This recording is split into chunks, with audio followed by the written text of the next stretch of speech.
It's gonna be so good. We got 2 cases left in the trilogy, and then we're all done. I know, sad, right?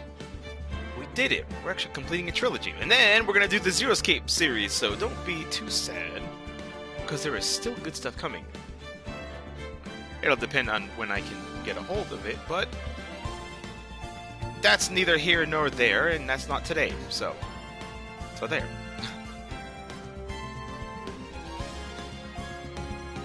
Alright, I'm just getting my shit set up here. And then we'll get started. Starting case 4. It's a fucking good, because like I was saying before, the next 2 cases of the game are like the beginning of the end. And they're going to be a huge deal for the overall series. And they directly relate to the characters that we have grown to love. So very, very, very excited for you guys to see it, because it's going to be so good. So I hope that you guys will enjoy. Hey, Night Slasher! I just got chat pulled up. Hello. Hello. There's some good shit happening. There's some good shit happening indeed. Alright, let me close all distractions. Let me make sure phone is muted. Yes, phone is muted. Roommates are informed to leave me the fuck alone. They probably won't. They probably won't. But that's okay. That's what roommates do. And what else? Link to the Shilova-kun Facebook page. That's what I need to do.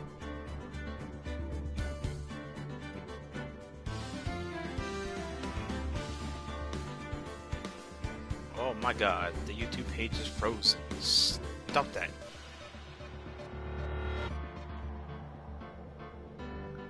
Hold, please.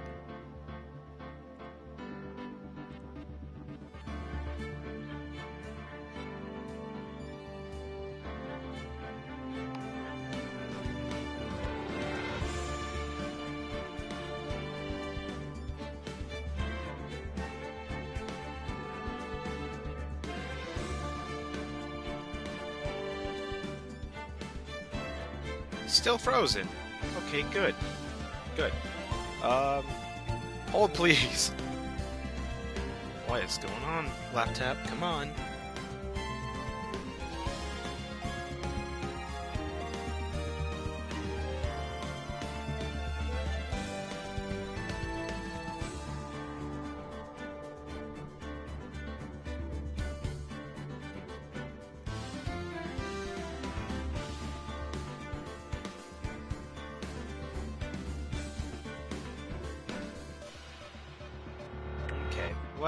What's going on here? Alright, fine. Just kill it. Kill the page, damn it! Apologize to anyone who may have messaged me, but YouTube crashed on me, so I can't see anything yet.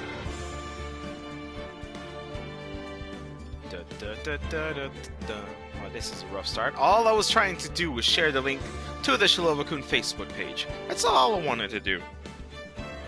It was the most simple request, but they took a dump on my chest. Alright, let's try this again. Alright, back to YouTube. Back to YouTube. Back to YouTube. Back to YouTube.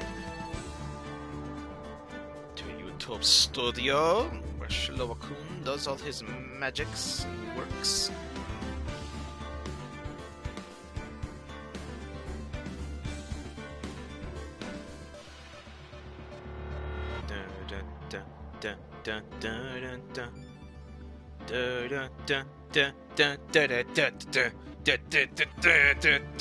I'm not apologizing for nothing today. I'll apologize for a few things.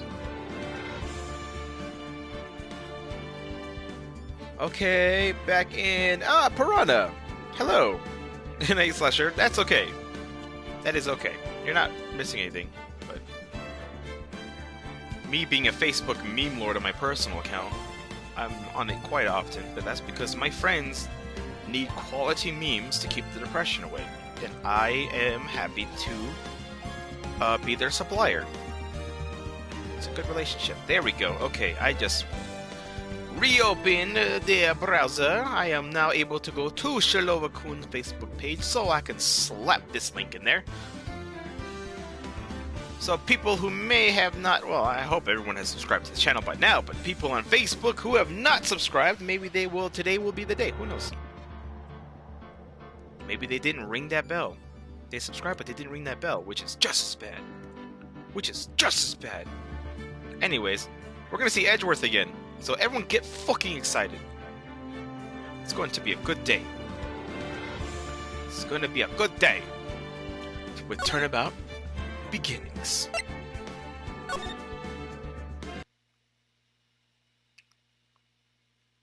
The girl.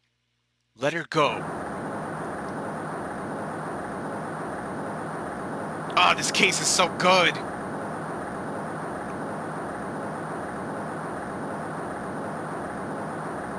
Shut up. Come closer, and I'll kill her. Sorry, but you're not gonna get the chance.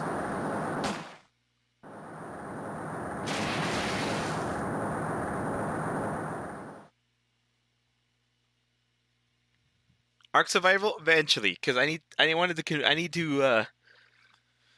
money. I'm reading through the file of an old court case. It was the first case of my longtime mentor, Mia Fey. Sorry, I can't skip this, so I need to read it.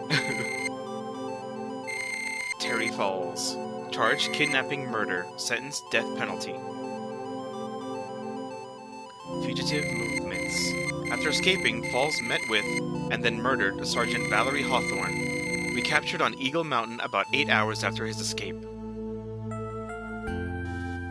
Her very first client was a death row inmate who had recently broken out of prison. That was a whole year before me and I ever met.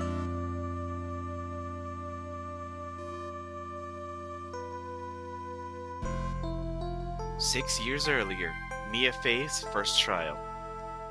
It's so good! I know, but money is a thing, because I have very little of it. It took me, like, I don't know, a month before I was able to even buy Colot so I could play that for Barbaro. So it's going to take me a while to buy Arc. I don't know how much it is on PS4, but I know it has a lot of expansions.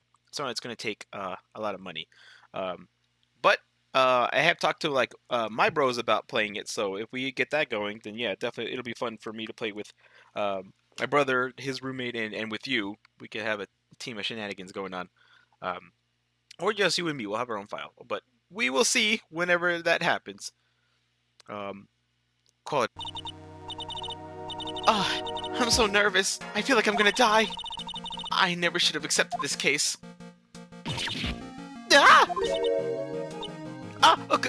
Good morning. Don't be so jumpy, Mia. I didn't do nothing. I swear, I didn't kill nobody.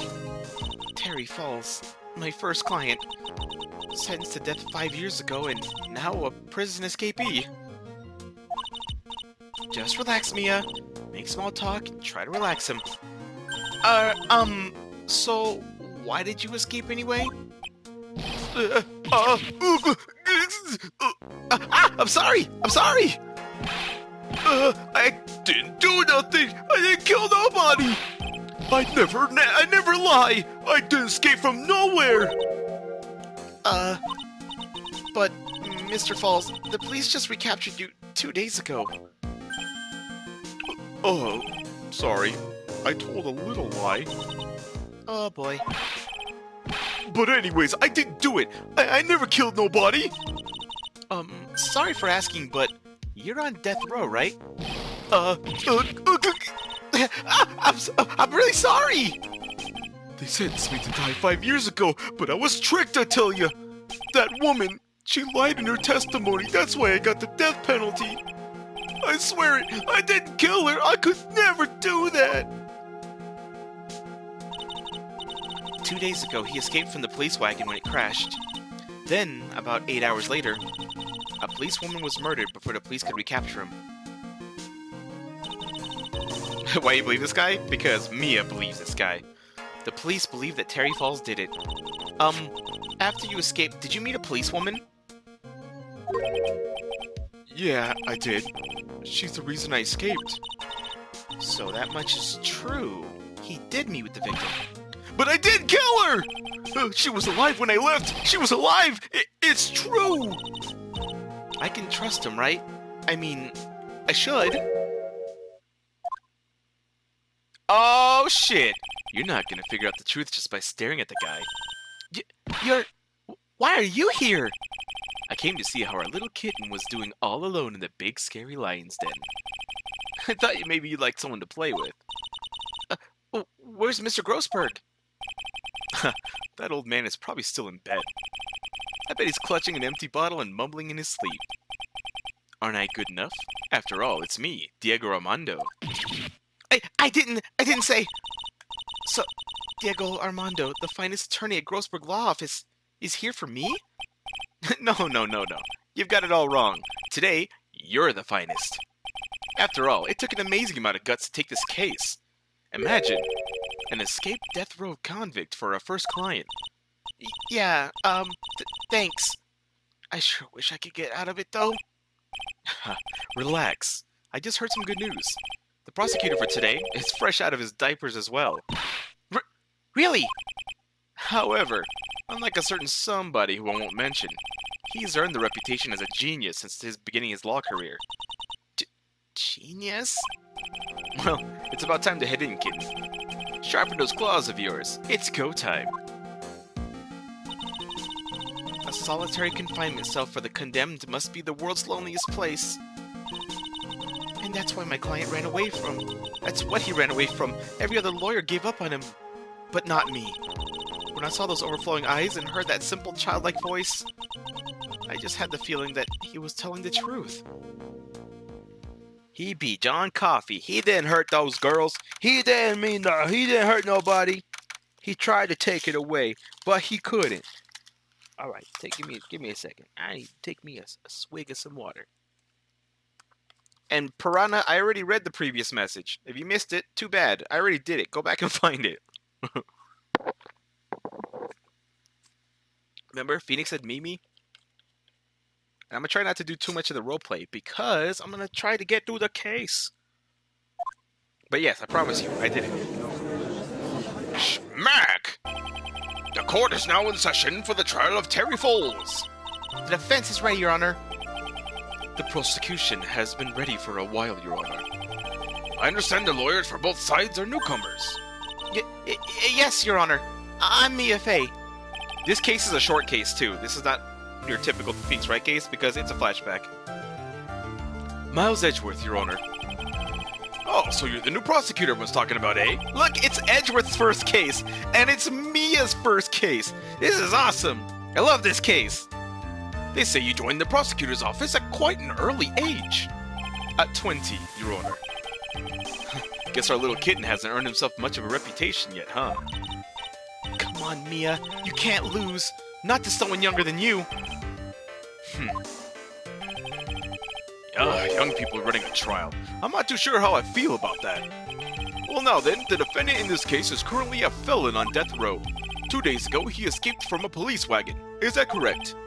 Precisely. But the defendant's not in trial for escaping prison. On the day that the defendant escaped, a policewoman was murdered. So we're here to determine if Mr. Falls was responsible for her death? You got it, kid. Smack! Well then, Mr. Edgeworth, let's hear your opening statement. Yes, Your Honor. It was 5 years ago. The defendant, Terry Foles, was sentenced to death in his very court. His crimes were kidnapping, extortion, and murder. It's been so long since I've been able to do that. Murder. The girl he threw off the bridge was only 14 years old. Oh, a truly horrible crime. I remember it well. There was no decisive evidence, so the trial was long and protracted. Correct. But in the end, what finally decided the case was a certain witness's testimony. I guess I should read him as a higher Edgeworth because he's younger. A certain witness's testimony. Well, he should be more arrogant because he's a genius. A witness's testimony?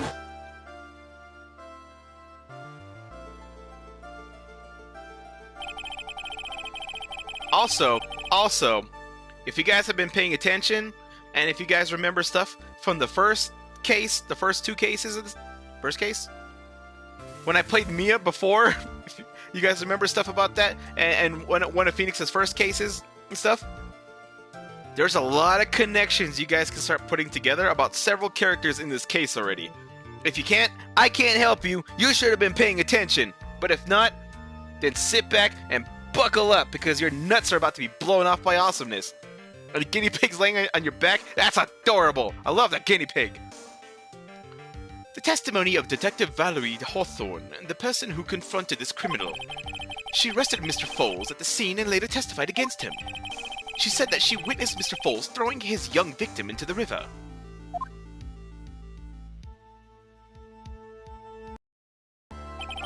For those who are not aware, Eagle River is well known for its powerful current. Most bodies that fall in are never recovered.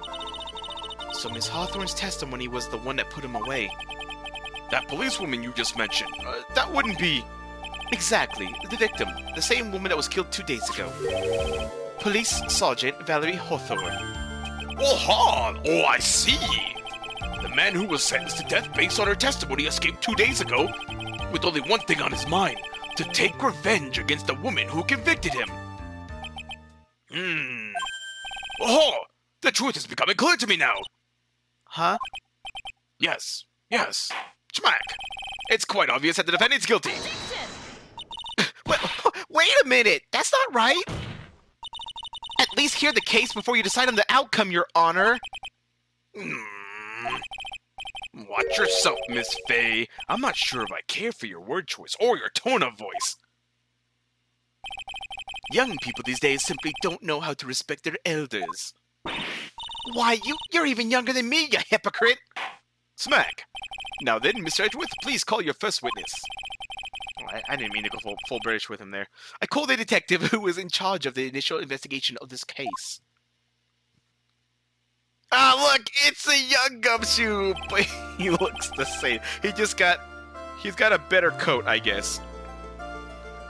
Okay, hang on one quick second. Okay.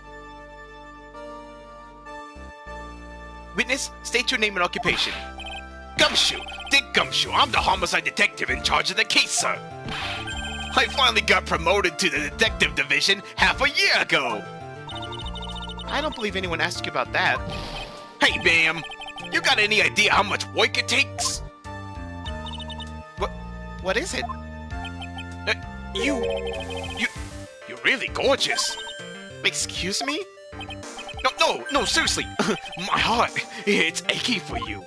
Oh, Edgeworth. Gumshoe had a little bit of a crush on Mia. That's because he didn't know Maggie yet. Detective, pull yourself together and try to be professional. Otherwise, I'll write you up on contempt so quick that something other than your heart would ache.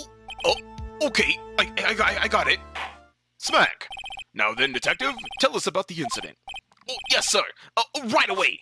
The victim was Sergeant Valerie Hawthorne, a veteran on the police force.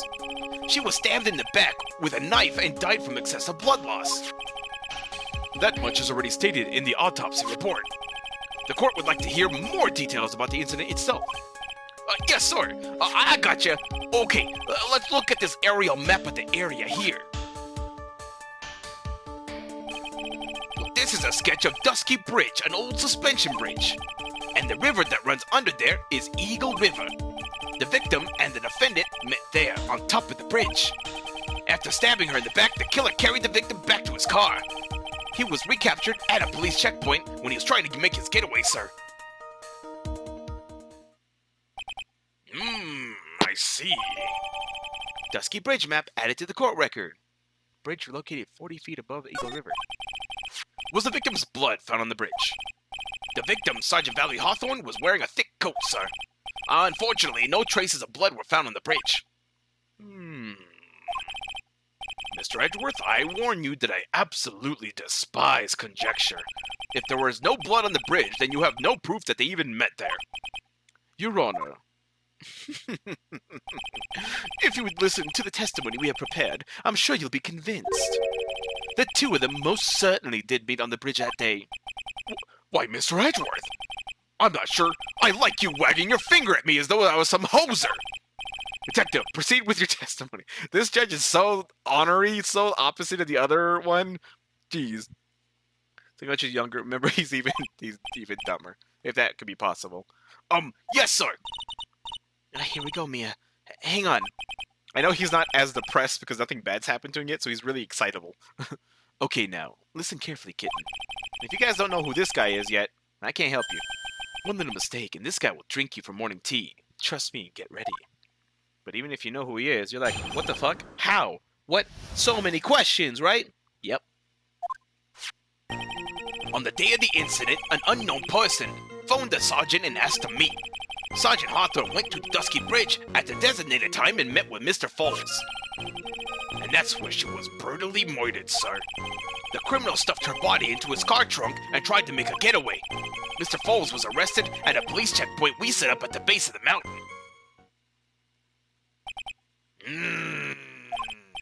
Well, you certainly have established the importance of the bridge. Naturally. Smack. Now, would the defense please hurry up and proceed with the cross-examination? This judge is a dick. Yes, Your Honor. Cross-examination. Coming right up. Hey, settle down there, kitten. If you keep trembling like that, you're gonna make me spill my coffee. I'm not trembling. It's just cold in here. The courtroom can be a cold battlefield, all right, especially for a beginner. I don't need you to worry about me. I mean the defendant, the witness. Everyone's a beginner in here. You got me there. But maybe you should keep your claws out and show them what you got, kitten. It's okay, Mia. Stay calm. I also love this case because we get Mia backstory, and it's great. But a lot of connections to the first case into this game, and then it starts connecting to other games. So it's so good between this case and the next case because these last two cases are connected. It's okay, Mia. Stay calm. Just remember those court procedure videos that you stayed up all last night watching. Oh, Mia, it's adorable.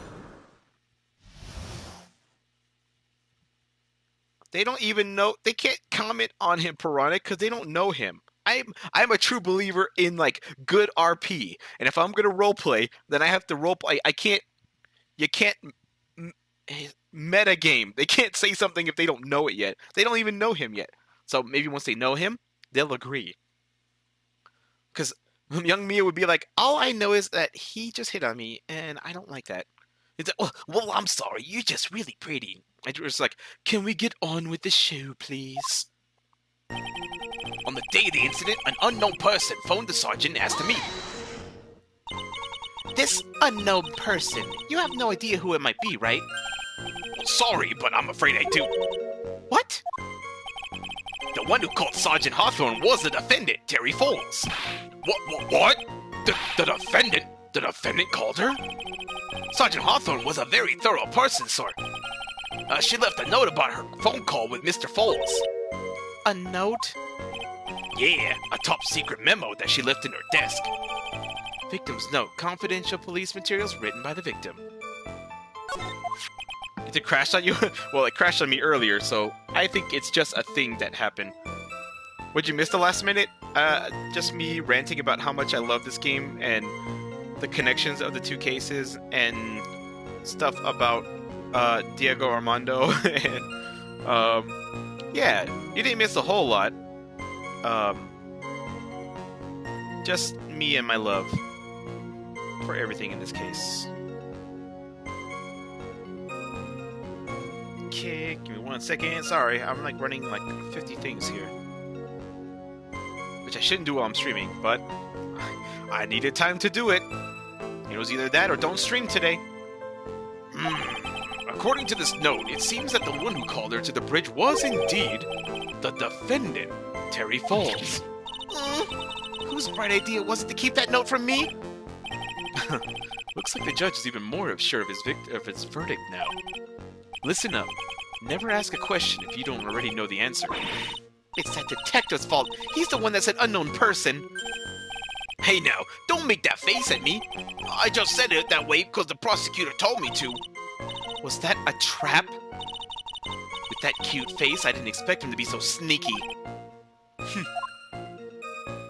He is cute, little baby face, Edgeworth. I love it. Sergeant Hawthorne went to Dusky Bridge at the designated time to meet with Mr. Foles. A bridge up in the mountains? But why meet there? Oh, because it is a very important place to the defendant. That's why. What do you mean by that? If you remember, 5 years ago, the defendant kidnapped a young girl. He was chased onto a bridge, and it was there that he killed his hostage. And the place where all this occurred was, of course, Dusky Bridge. The very place where Sergeant Hawthorne arrested and handcuffed Mr. Foles. Returning to the scene of the crime, how nostalgic. And that's where she was brutally murdered, sir. Was the body of the victim discovered right away? Do we have anything on this already? Oh. Stabbed with a knife in the back, died from blood loss between 4 and 5 p.m. Okay. Yeah, we were really on the ball. We found the criminal within 1 hour of the murder. It was great. We even got to say, "Don't move." We got to surround it. Wait a second. Isn't there something weird about that? The location was a suspension bridge up in the mountains. So how did they find out about the crime so quickly? Sergeant Hawthorne must have mentioned the phone call to someone else, right? Ah. If that's what had happened, then she wouldn't have been killed. She never mentioned the phone call from Mr. Foles, but she left a note on her desk about it. If only I had noticed it earlier, maybe she'd still be alive. I wonder why she didn't mention the phone call to anyone. The criminal stuffed her body into his car trunk and tried to make a getaway. Mr. Foles had a car then. Well, that bridge is way up in the mountains, ma'am. The defendant and the victim both went up there by car. I mean, how else, right? What? You mean the defendant drove his own car? No, of course not. It was stolen. He stole it from a young couple that had been waiting at a red light. Car thieves. I'm not sure how I feel about car thieves. Is this guy sure about how he feels about anything? This is a photo of the stolen car's trunk. Naturally, that's the body of Valerie Hawthorne in there. Whoa, that doesn't look too comfortable. I don't imagine it would be, considering, but she was dead, so it'd be okay.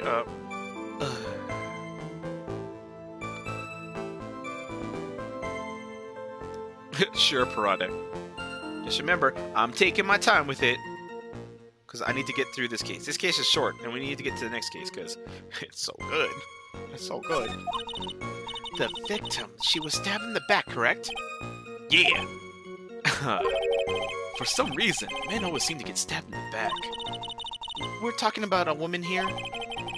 You can't tell from this photo, but the knife was stuck in her back, nice and fine. The condition of the body when it was discovered is very important information. Detective, was there anything strange or noteworthy in the trunk of the car?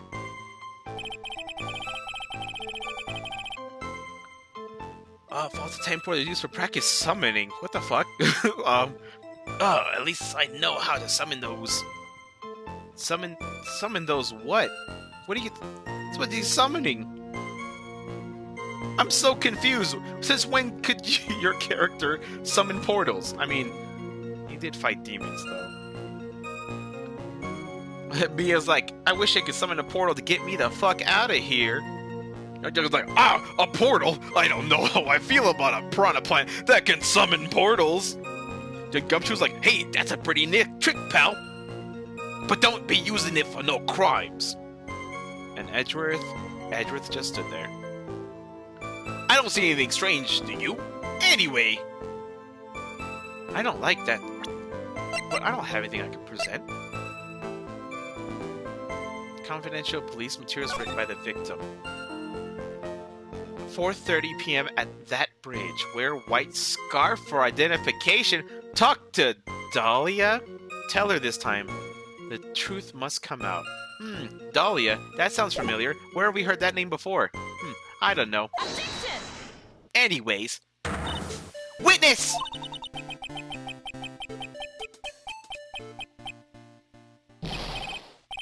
What is it? Do you have something to say, Miss Faye? I'm sorry. I totally forgot what I was gonna say. This is the first time I've actually ever had to address someone like that. Oh, you should have practiced before coming to court. Honestly, Miss Faye, I'm not sure I like this. Say there, little kitten. Want a piece of my coffee candy? Candy? Well, you're still too young to be drinking real coffee. Come on, Mia. Shake it off. You're a lawyer. Detective! Oh, yes, ma'am. This photo? You said that there was nothing peculiar about it. Is that correct? Well, yeah, that is what I said. Well, then I suggest you take another look at the note written by the victim. The note? It very clearly says, wear white scarf for identification. The caller must have forgotten what the victim looked like, thus this special request. Oh, I have one very simple question for you, detective. Where is the white scarf? I can't seem to find it in this photo. Well, to be honest, we didn't find it in the trunk, ma'am. And you stopped there! You should have looked for it! Whoa! Smack! Oh, no. God. Playing 3 games of this, I'm gonna keep doing the old Judge Smack, just on instinct. Smack! Caller told you to wear it to identify herself, so I expect she'd do just that. Well, Mr. Edgeworth, what do you have to say about this? I see the defense is a little lacking. The scarf you are searching so desperately for is this one, perchance. Is it this one, perchance? Where did you find that, sir? On Dusky Bridge, I was there first, and I decided to conduct my own investigation. Why didn't you tell me? I made a decision to keep all pieces of evidence in my personal satchel. It's the safest place I know. That hotshot sure has flair for the dramatic. You should talk in the future. It's not exactly white as the color requested, but as you can see, it's close enough for what it was intended for. Looks like it spent some time in the mud. Not surprising, it was drizzling on the mountain that day. Prosecutor Edgeworth, he was intentionally hiding the scarf the whole time! Smack! The court will accept the scarf into evidence. Worn by the victim at the time of the incident. Found on Dusky Bridge. Prana, you typing too much. You typing too much. What is all this? Some of the time portals is what? Shit, I'm in a different time! Fuck! Oh, I see. You went back in time. Now that makes sense. See, that makes sense. From a roleplay standpoint. What is this piranha still doing here? I don't know if I like that. Get him out of my courtroom. Mia's like, God, this is my first trial, and I don't even know what's going on, and now there's time-traveling plants in here. And Gumshoe's like, whoa, this is like something out of one of my science fiction books. If I had any. And Edgeworth, he just stood there with his sleeves.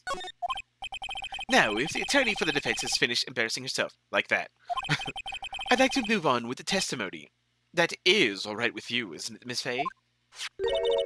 Boy, would I like to wrap this scarf around his smarmy little neck. Very good. Now, if we're done with this mud-covered scarf business, the prosecution moves to establish conclusively, and with hard evidence, that Miss Hawthorne and Mr. Falls did indeed meet on that bridge that day. Further, we will show exactly what occurred there. Well, that sounds quite promising. I can't wait to hear all about it. Everything's moving at his whim. Don't forget, kitten, there's a reason why everyone considers this kid a genius. A genius, huh? Events on Dusky Bridge. Actually, there was an eyewitness who was there when the incident took place. Oh, this photo was accidentally taken by the witness. It shows the Vic wearing the scarf, sir. It was drizzling that day. Unfortunately, it's a little hard to see what's going on. Anyway, the criminal shoved the victim down from behind and stabbed her in the back. That must have been when the scarf fell off.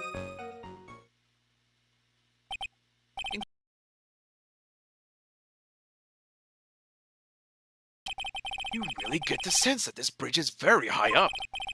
It is about a 40-foot drop from the bridge to the Eagle River down below. Mr. Edgeworth, who took this photo anyway? Let's just say that it was a well-intentioned third party. Oh, a potential witness. So why isn't this person in the courtroom? Well, they said that they absolutely did not want to testify. The person in question is very delicate, Your Honor.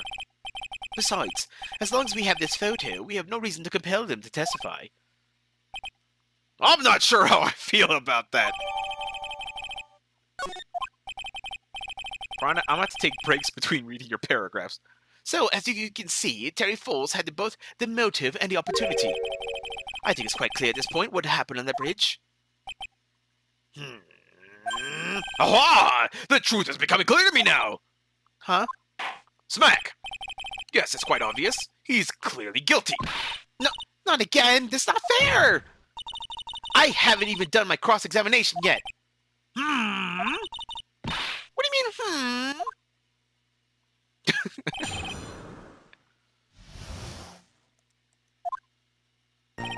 Actually, there was an eyewitness who was there when the incident took place. Who is this eyewitness? Well, she's a college student. A female college student? That's right, meaning she's female and a college student, ma'am. She doesn't do well in front of other people, so I came to testify for her. Maybe so, but as the attorney for the defense, I have the right to cross-examine her. For the time being, we're not relying on this witness's statements. That is all. What is that supposed to mean? The prosecution has other, more decisive evidence. Our case doesn't rest on the vague testimony of a female college student. A female college student, huh? Hot.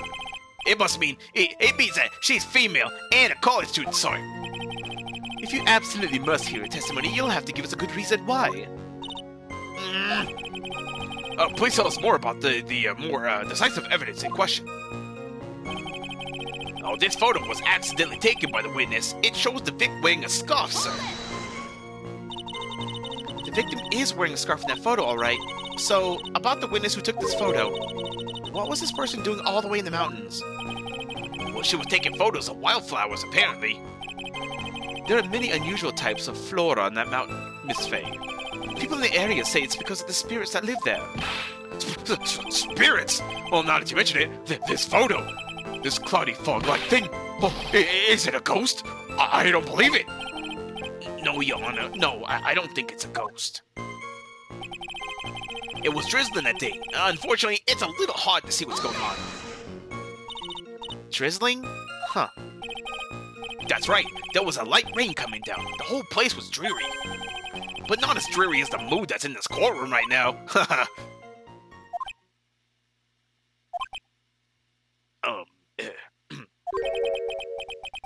Looks like a cold front just moved in. In any case, the point is that the area was quite damp and there was even some fog. I even slipped and fell when I was on the bridge. It was really something. Anyway, the criminal shoved the victim down from behind and stabbed her in the back. Is that part of the witness's testimony as well? Well, of course it is. He pushed the victim hard in the back and she fell down right on her stomach. I remember that happening once myself. It was really brutal. Are you talking about seeing someone get pushed? Or were you the one getting pushed? Or does it mean that you push someone down like that for once? At once? With his mind-boggling tales and the way he said brutal. He's Canadian. Oh, that's right. Which is weird because he's such a dick. He's supposed to be nice. Okay, me, Ames, I'm Kenneth, Judge. Hey, I know a thing or two about lawyering. I've seen Phoenix in action a few times. He's like, Phoenix? Who's Phoenix? Edgeworth was like, And Edgeworth just stood there. Coach was like, you saw Phoenix? Oh man, I thought those were only in legends. Young Judge was like, I'm not sure who I feel about who this is. There it is. As soon as they mentioned rain, it started raining in your game? In Ark Survival? Nice. Right on cue. Save your nasty look for the right person. Huh? Take a look. Poor baby. The court record seems to have wet itself. Hey, watch where you spill your coffee. The court record, huh? It's jumped from behind and stabbed her in the back.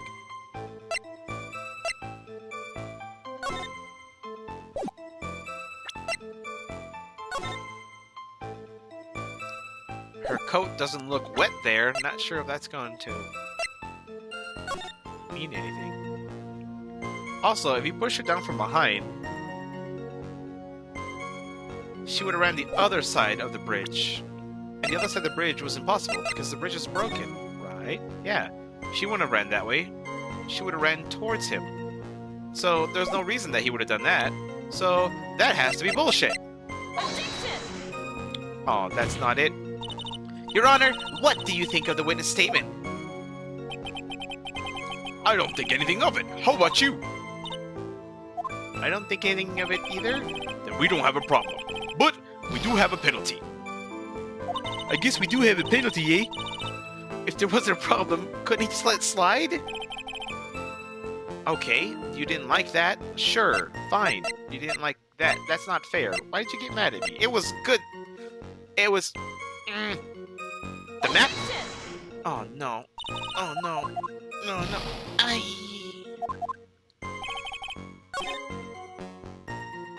Fine, I'll just press this one.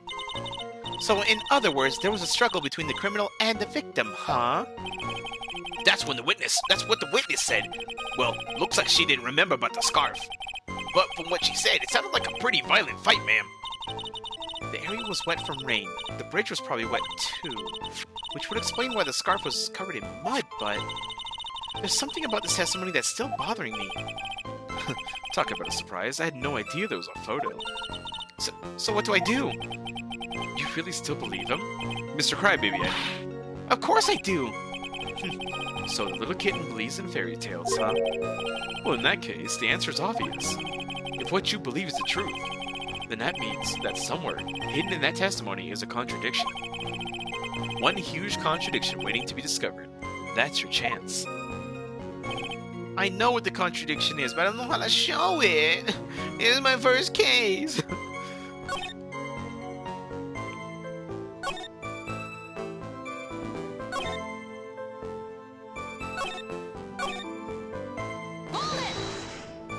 And it has to be this one.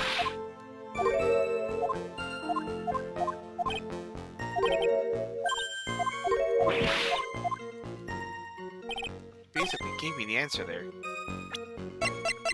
Okay, I tried the map and I tried the witness photo.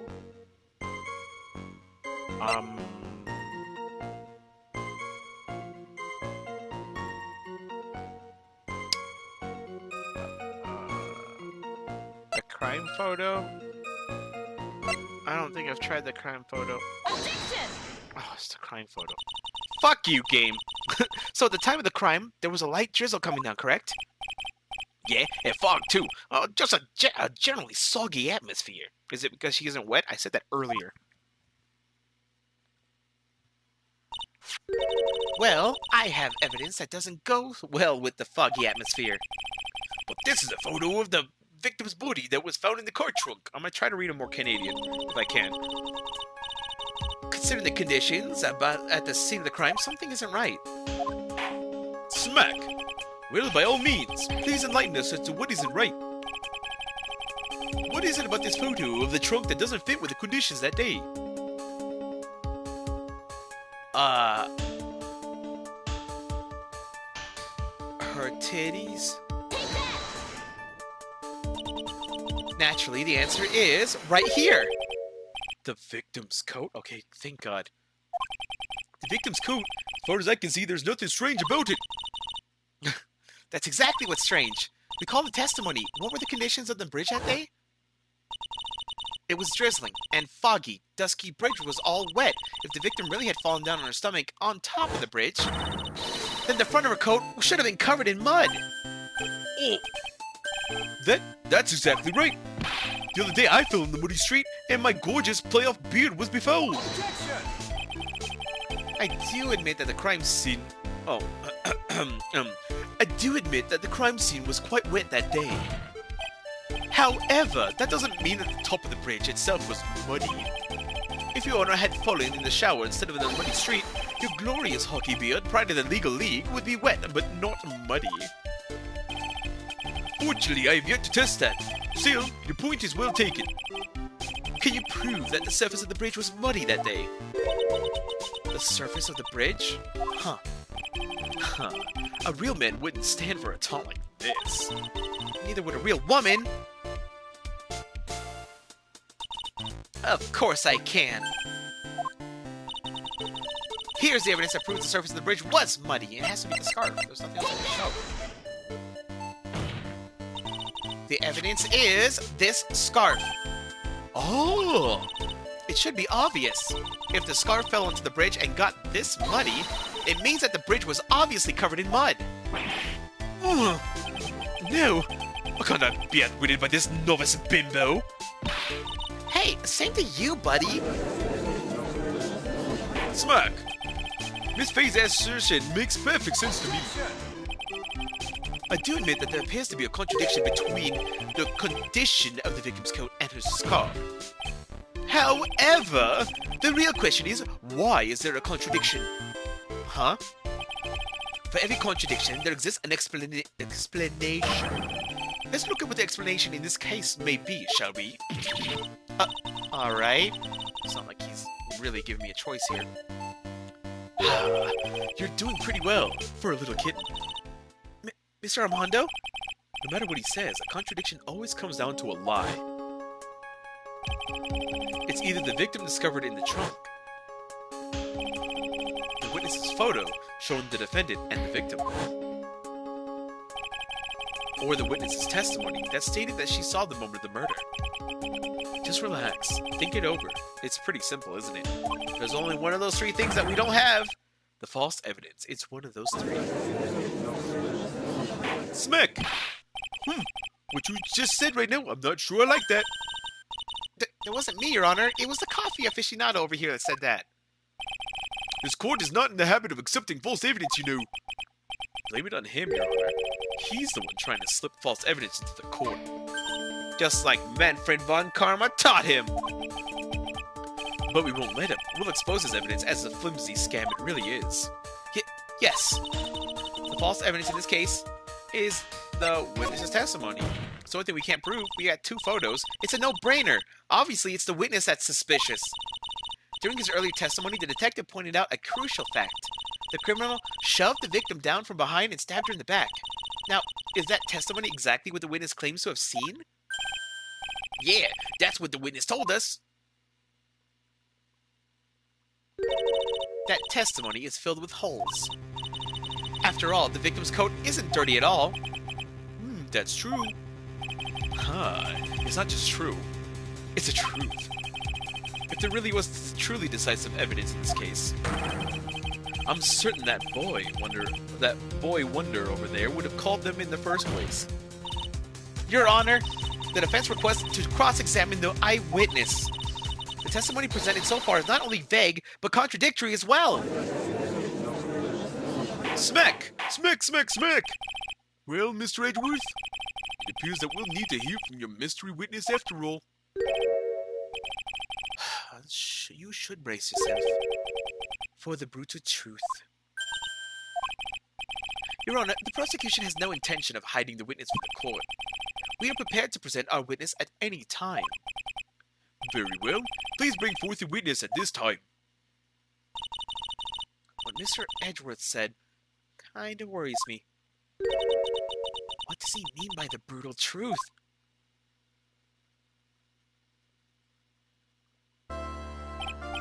Now, let's proceed with the testimony. Mr. Edgeworth, please go right ahead. Thank you, Your Honor.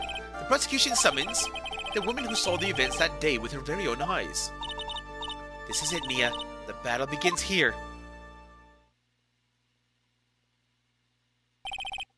Witness, what's your name and occupation? Oh my God. Y'all remember? Y'all remember? Y'all remember the first case of this game? Everyone is so silent that I can hear their hearts going pitter-patter. When I look at you, how can I put it? You look as scrumptious as a double-double in a dozen donut holes. I feel like I want to hurry up and hand down the verdict just to have a bite. Hey, not so fast! As I said before, this witness is very sensitive and delicate.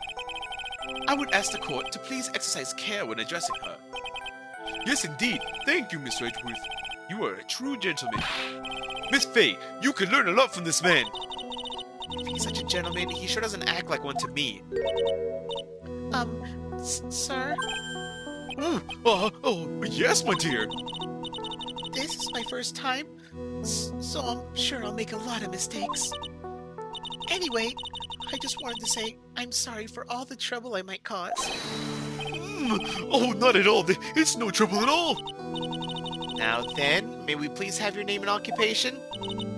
My name is, Melissa Foster. I'm a college student, a freshman in the literature department. Doesn't that sound familiar? Suddenly Phoenix starts sneezing somewhere out there. Because you all remember? Y'all remember? Y'all remember? Yes, you all remember because you saw the first case. So, okay, Mia. How did you know my name without me telling you? I'm from a different time. That would be one part of the game that, like, it would do that thing where everyone has an exclamation mark all of a sudden when it goes to everyone. It goes ting, ting, ting, except for Edgeworth. He's like, I have no time, no cares for what this plant has to say. Can we move on with the court case, please? That plant is false evidence. You were on the scene when the unfortunate occurred, correct? And you were the one who took this photo? Is that accurate? How could you be so mean? No, see here. What are you doing? Shove that in her face like that. Huh? But it's just a photograph. It's not like it's something dangerous. Next time I'll be forced to penalize you. Uh-oh. I don't like the turn that this is taken. Your name's not Melissa, you whore. Is she staring at me? And you would be? Huh? I'm the defense attorney. My name is Mia Faye. I see. So, you are... Smack! Well, now then, young lady, could you please give us your testimony? What was she gonna say? What was she gonna say? Yes, Your Honor. I'll do my best. Oh, you fuck it. That, she a thought. She the OG thought. That hoe over there. I was using my camera to take some pictures of wildflowers. Then I noticed there were two people standing up on the suspension bridge, and suddenly they just started fighting. That's when I hurried and took the photo that shows the crucial moment. And right after that, I called the police. By the way, where were you standing when the incident occurred? I believe the map would be of help here. I was standing right over here. I was standing in a beautiful field surrounded by tall cliffs. So you took the photo from the location, eh? Yes, I was actually able to nail it! I brought the camera that I was using at the time, just like Mr. Edgeworth told me to. Ooh, what a cute camera, just like its owner. It's a really cool camera, eh? Alright then, Miss Faye. Time for your cross-examination. This is when Shilova-kun insults Canadians against the channel ban. Not all Canadians sound like that. But I warn you, make the witness cry again, and you'll feel the wrath of my gavel.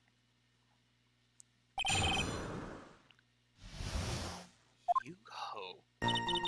I was using my camera to take some pictures of wildflowers. Did you say wildflowers? Yes, the mountain's famous for its beautiful spring wildflowers. But it's only February? Well, I couldn't wait for spring to come. Oh, I know just how you feel.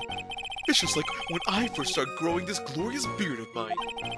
I just couldn't wait, so I wore the dyed blonde Santa wig until mine grew in properly. Would you mind if you got back to the facts of the case, Your Honor? Then I noticed there were two people standing on the suspension bridge. Was there anything strange about the two of them? I'm a bad girl. I know I am. It looked like they were having a really serious conversation up there, so I decided to watch them like some kind of peeping Tom. Oh, no, not at all. Everyone's like that. I love watching other people fight too. In fact, I can't get enough of it. Actually, that's why I took this job in the first place. Too much info, Your Honor. In any case, it's perfectly natural for you to have kept watching them. Especially dressed as they were. Well, anyway, I was watching them very closely. And suddenly, they just started fighting. Do you have any idea what they were fighting about? Huh? No, I have no idea. Why do you ask that? Oh, I just thought that maybe you overheard what they said.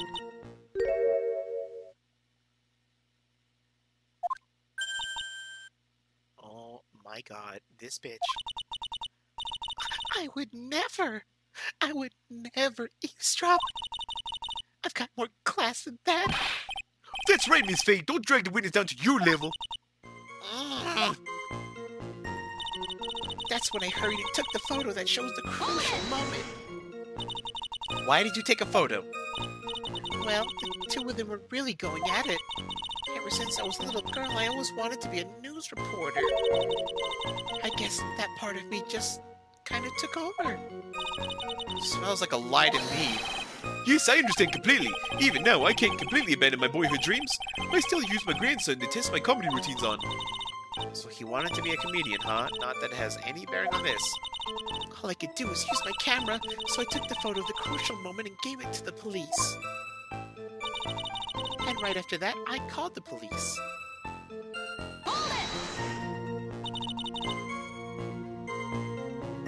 Autocorrect people? It's crap? What do you mean? I didn't see the autocorrect. And if you did, then you were fine anyways. You called the police? Yes, because it looked to me like the murderer was going to try to escape. We were already moving before the call even came in. Thanks to the victim's note, we had already started our operation. Oh, that was certainly tough luck for the criminal, eh? I love it. If Terry Falls isn't a criminal, then there must be something strange in that girl's testimony. Be careful, kid. That girl has the judge wrapped around her little finger. You're gonna have a tough time poking holes into that testimony of hers. You're gonna have to come up with something real good, Mia.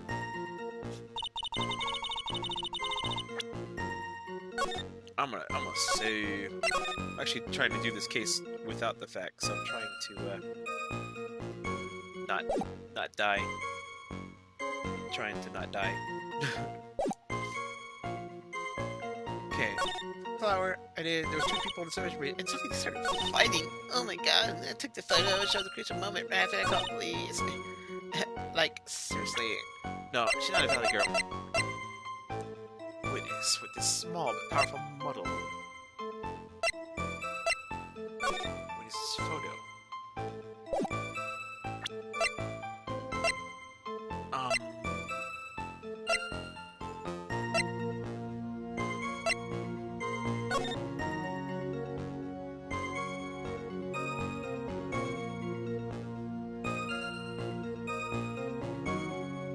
There's no way. If she was there, that cliff right there would have blocked her view.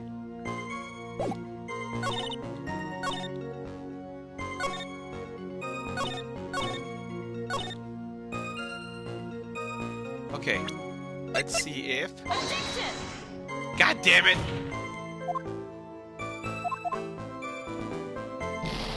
Okay. Ow. Ow, that hurt. Okay. Alright, let's pull up the fact. Just in case I do it dumb and I end up murdering myself here. I'm gonna try not to use it, but I'm trying to use logic here. Feel free to chime in if you guys have any ideas or think you might know what I'm supposed to be throwing in here. Okay, here we go.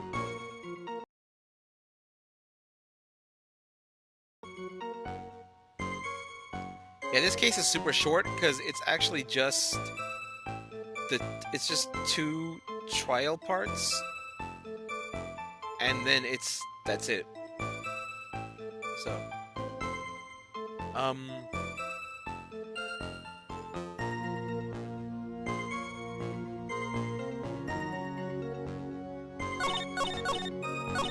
okay, here's it for this one. So it says on this one, the one I was trying to, it wasn't the map I was supposed to show, it was the witness's photo. You got fucking shit. I was close. Okay, I was fucking close. Witness, when you said that you took a photo of the crucial moment, is this what you meant? All I can see in this photo are two people facing each other. You testified that you saw the two of them starting to fight. Normally, that's the kind of thing that we would refer to as a crucial moment. Why haven't you presented a photo like this? Like that? Well, you see, the photo we presented was the only one that there was. But if you really wanted to capture the crucial moment, then what happened next? You must have taken a photo of it. No! My apologies, young lady, but Mr. Faye's assertion is not without a certain amount of merit. He can certainly downplay a situation, can't he? I'm sorry. I'm a very bad girl. I used it all up. The film, I mean. You ran out of film? This photo was the last one. What? Unfortunately, that is the truth. I personally examined the photographs she took that day. All the other photos are of the witness herself playing among the wildflowers. The witness herself? Then who took the photos? Well, you see, my camera has a timer feature built into it.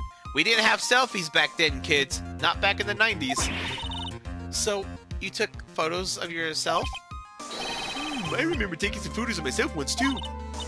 Please, no details! Smack! Well, it seems that Miss Faye's assertion was not so decisive after all. Wait, Chotomate! Well, if she had no filming left, then she couldn't very well take any more pictures, eh? Miss Foster, perhaps then you could tell us about a different sort of photo.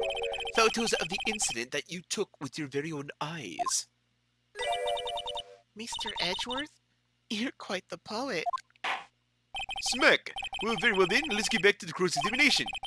Let's hear your thoughts on the fight that you witnessed. Yes, Mr. Judge.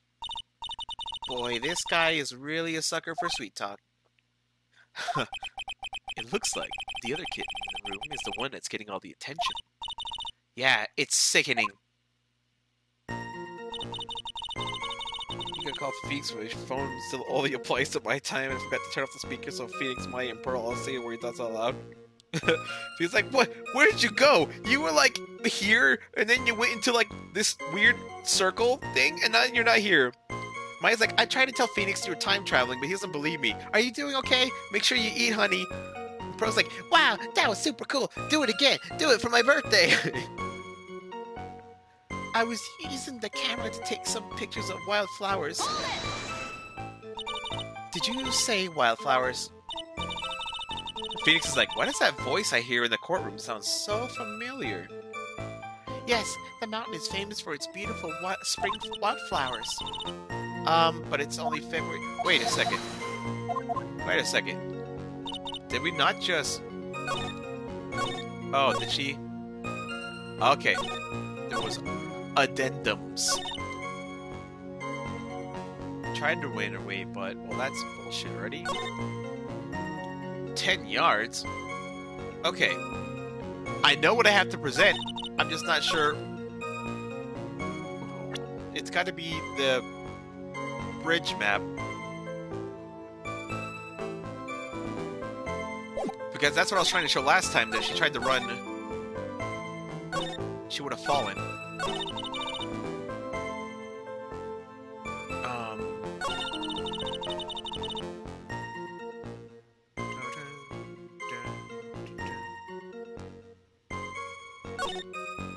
Okay, I'm gonna try it on this one.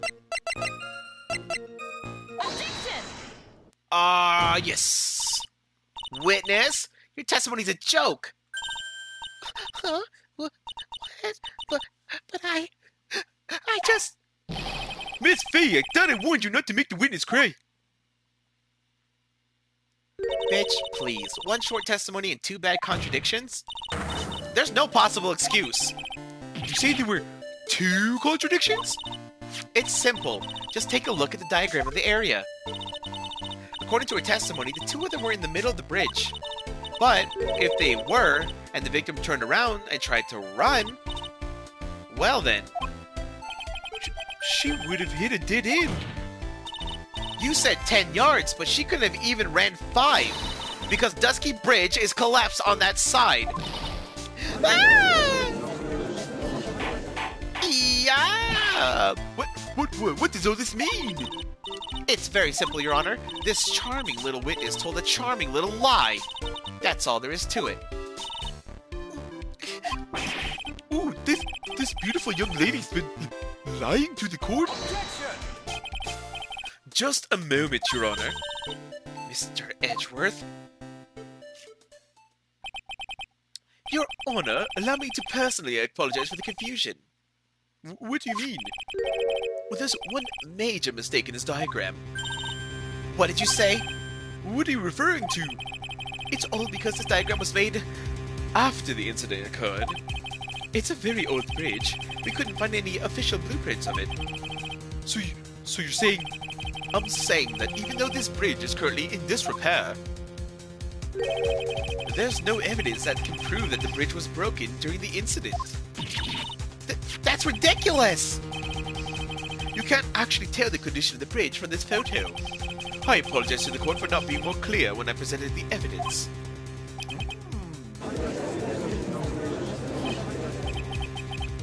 This guy's good. Huh? What do you mean? He planned it all from the beginning. He's a genius, alright. That diagram of the bridge was his insurance policy. What? That coward! Smack! Well, Miss Faye, it seems that you once again made a reckless accusation. I'm so sorry. I should have been more careful myself. No, it wasn't your fault at all. Now then, shall we go on with the trial? I'd like to establish once and for all that it was the witness what it was that the witness actually saw. Indeed. All right, young lady. It's starting to sound like Snagglepuss. Y'all know. Maybe I'm too old. May I ask you to please proceed with your testimony? But it's so hard to go on. Oh, we're all on your side, Miss Foster. There's no need to worry. Just tell us what you saw. Yes, sir. She gonna be like Belle Delphine and start a Pornhub account, but she doesn't actually do anything with nudes. I love those memes. Okay, hang on one second. I gotta check something. Because I'm multitasking because I gotta get this done today, and it is not done yet. But that's okay, because it was either this or not stream. So I decided to do both at the same time. But I can do that because this is my YouTube channel, and I do what I want.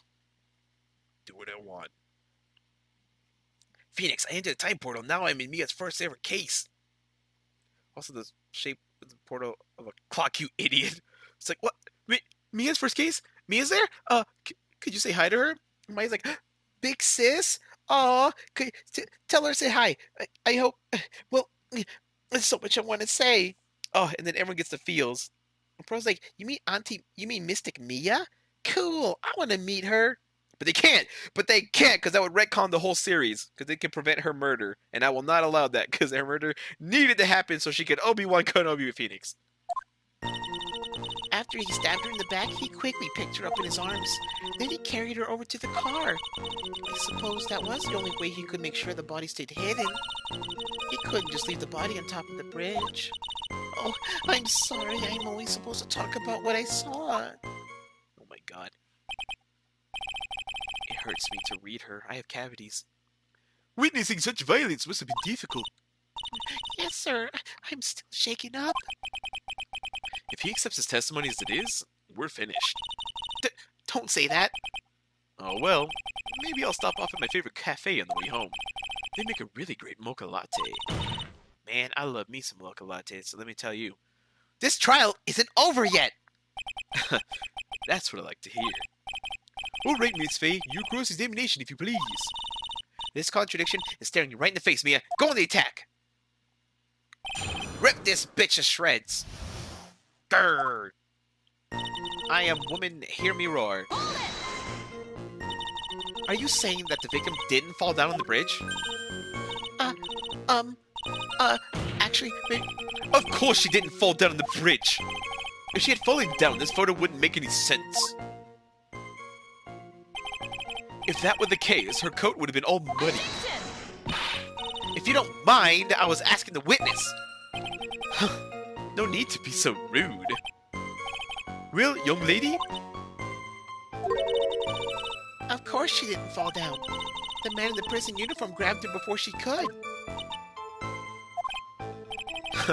We're one step too slow.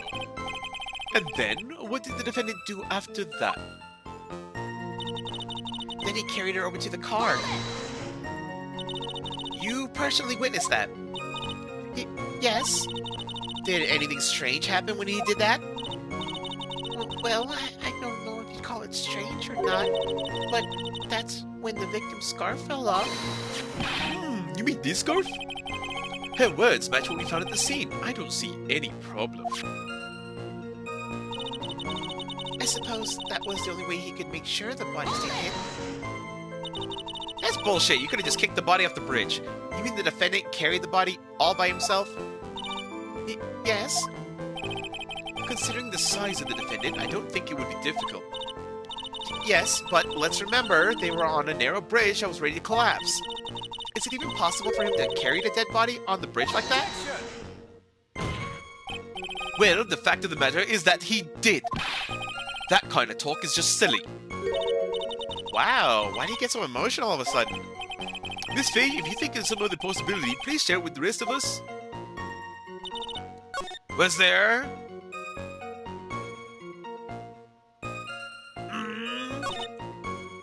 He couldn't just leave the body on top of the bridge. Why do you say that? It's already a broken down bridge hidden away in the mountains. Doing anything more to hide the corpse would be going overboard, wouldn't it?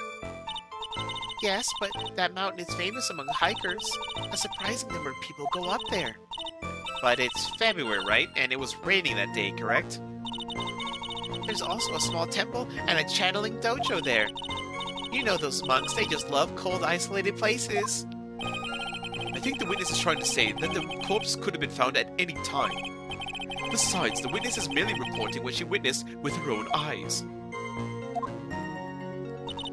Oh, I'm so sorry. I'm only supposed to talk about what I saw. And you're absolutely certain that it was my client who was carrying the body?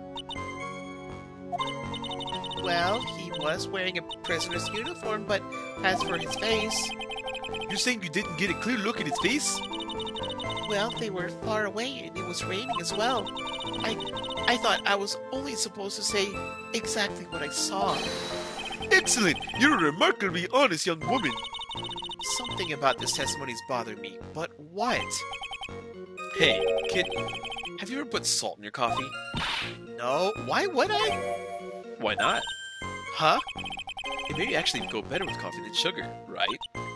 It's like that argument if, like, why do we always have cereal with milk? Why don't we just have cereal with, like, orange juice? Listen, my point is that if you're not sure, you might as well add a ton of salt to it. It might bring out the rust in something, like a piece of evidence. He's right, Mia. Go present something. You've got nothing to lose. By the way, I wouldn't put salt in my coffee. Those two don't go well after all. Thanks. Okay, so...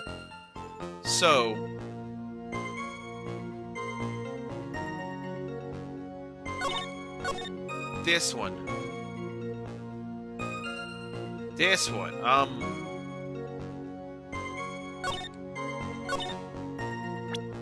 Can I present the map here? Yes. Yes. A killer not wanting his victim to be found? I can understand that. However, the idea of moving that body for the purpose is clearly odd. There was a much easier way to make sure the body wasn't found.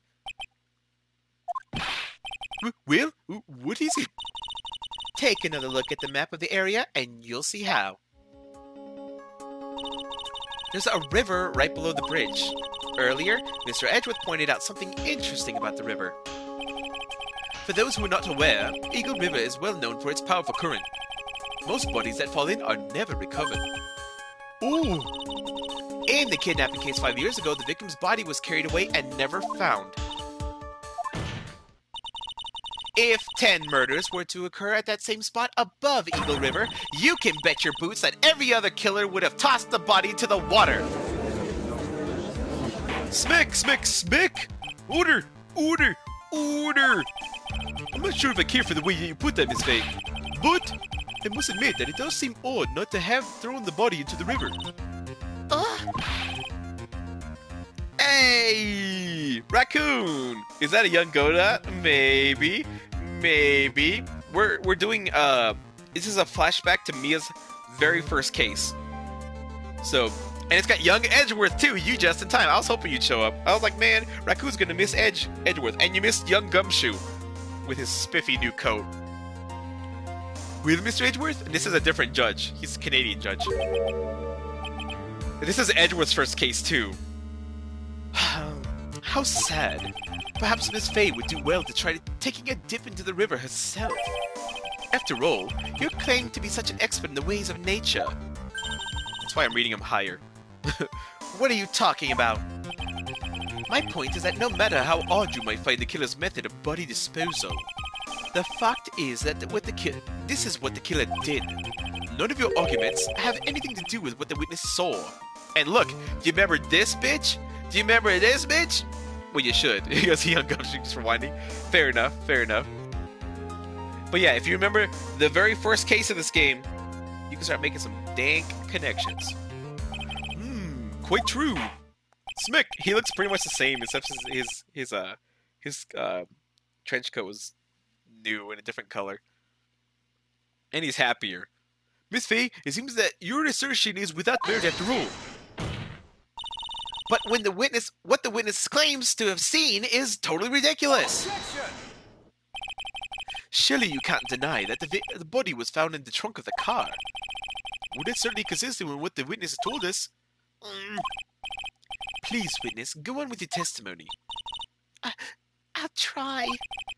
All you have to do is tell us only what you saw.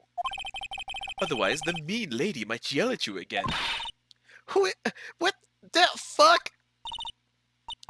All right, I'll do my best.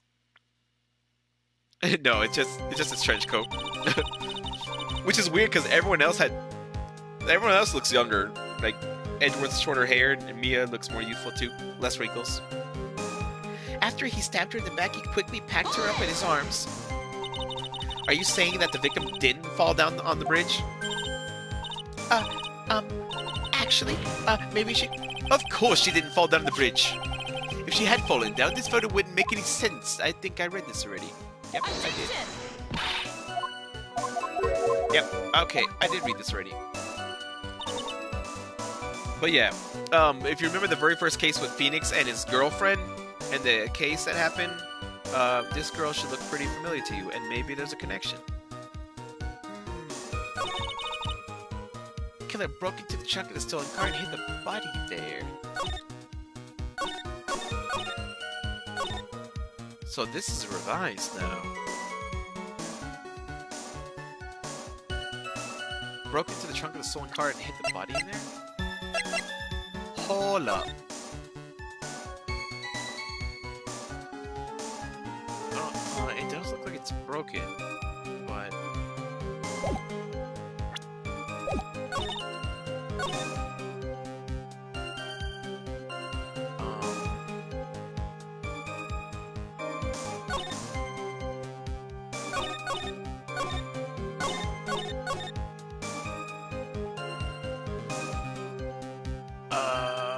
Okay.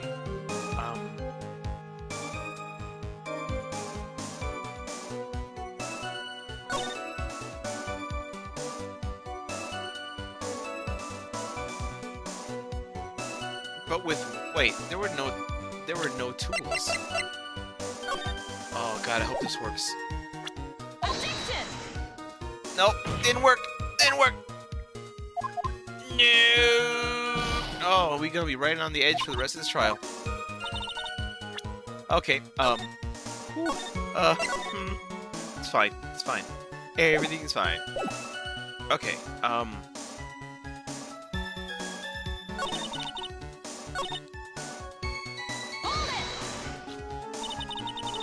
what did the man do then?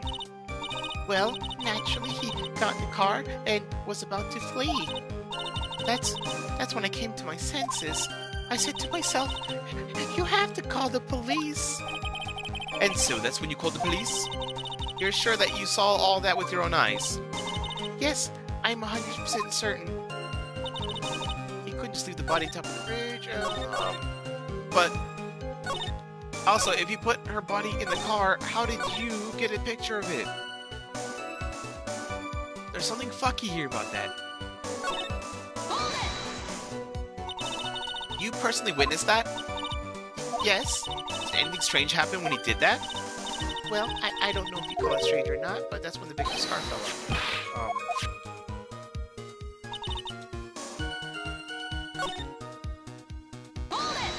Couldn't just leave the body on top of the bridge. Right, you see that? It's ready. Okay, same with the hikers, the monks, and a channeling temple, and a dojo up there. That seems kind of weird. So I'm only supposed to talk about what I saw. You fucking hoe.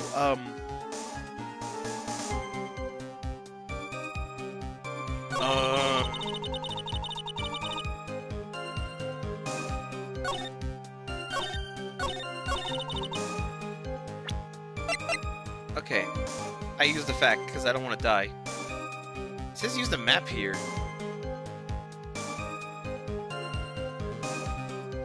It can't be. I already used. Wait. What? What the fuck? Okay, I don't get it, but hey, that's okay. Tired of completing a new Detroit story because you can? You're fucking right you can. I need to do that. I need to go back and play because I want to do another run in which I don't let Marcus go into the thing with all the other with the other people. Become the leader. I'm gonna get him kicked out of Jericho. Jericho! That's it. Well, Miss Foster, it looks like you've done it this time. Done what? Made a crucial mistake. A crucial mistake? Like what, Miss Faye? The killer broke into the trunk of the stolen car and hid the body in there? You're saying that you saw that, right? With your very own eyes? Yes, and? Look at it. Like, if you notice too, Mia's wearing her magatama around her neck. Huh? It's cool. It's simple, Miss Foster. Take a look at the diagram. The place where you claim to have taken the photo was that day is here. Oh. Okay, I tried to prove this earlier, so now we're back to that. So technically, I'm still correct. Yeah, I heard it's possible to have Connor replace Marcus. I want to see that. That's what I was going to try to do. Do you see what I mean? Even if you try to see the car, this outcropping of rock is directly in the way. That's right, Miss Foster. From where you were standing, you could not have possibly seen the killer's car.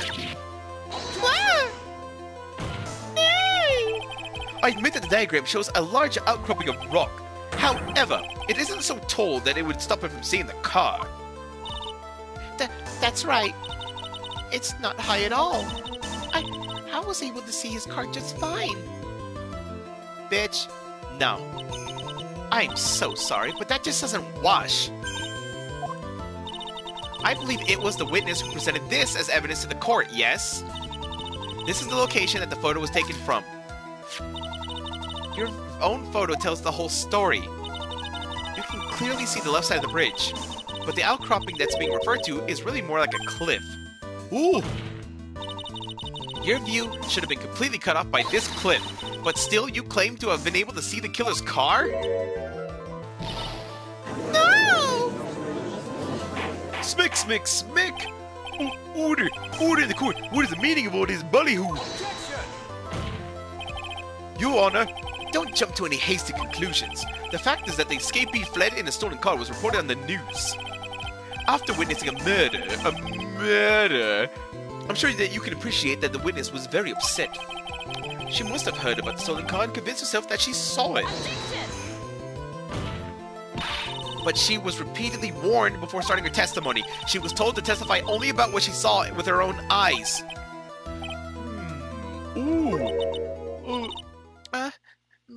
Mr. Judge. What is it? I think I must have remembered things wrong. Hey, wait a minute! You can't just say that! Miss Faye, no one on the face of the planet's perfect. Yes, indeed. Quite true. You know what they say? To err is human, to forgive, divine. I'm inclined to give the benefit of the doubt to our witness here. What? That's not fair! Save the tears for later, kitten. Mr. Armando? Don't look back until the trial's over. Now is the only time to go forward. Also, if you guys remember, I shouldn't say this because you guys should have figured it out yet, but the very first case with Phoenix Wright and his girlfriend, remember we found out that she had poisoned a defense attorney. She had poisoned a defense attorney by poisoning his coffee in the courthouse. And his name was Diego Armando. You put two and two together, there's some connections happening. So, there's that. Think you missed the message I'm about to repost? I didn't see anything. It says you had retracted your last thing, and then it says previous message, but there was no previous message because you retracted it. And I did the previous one about the reactions.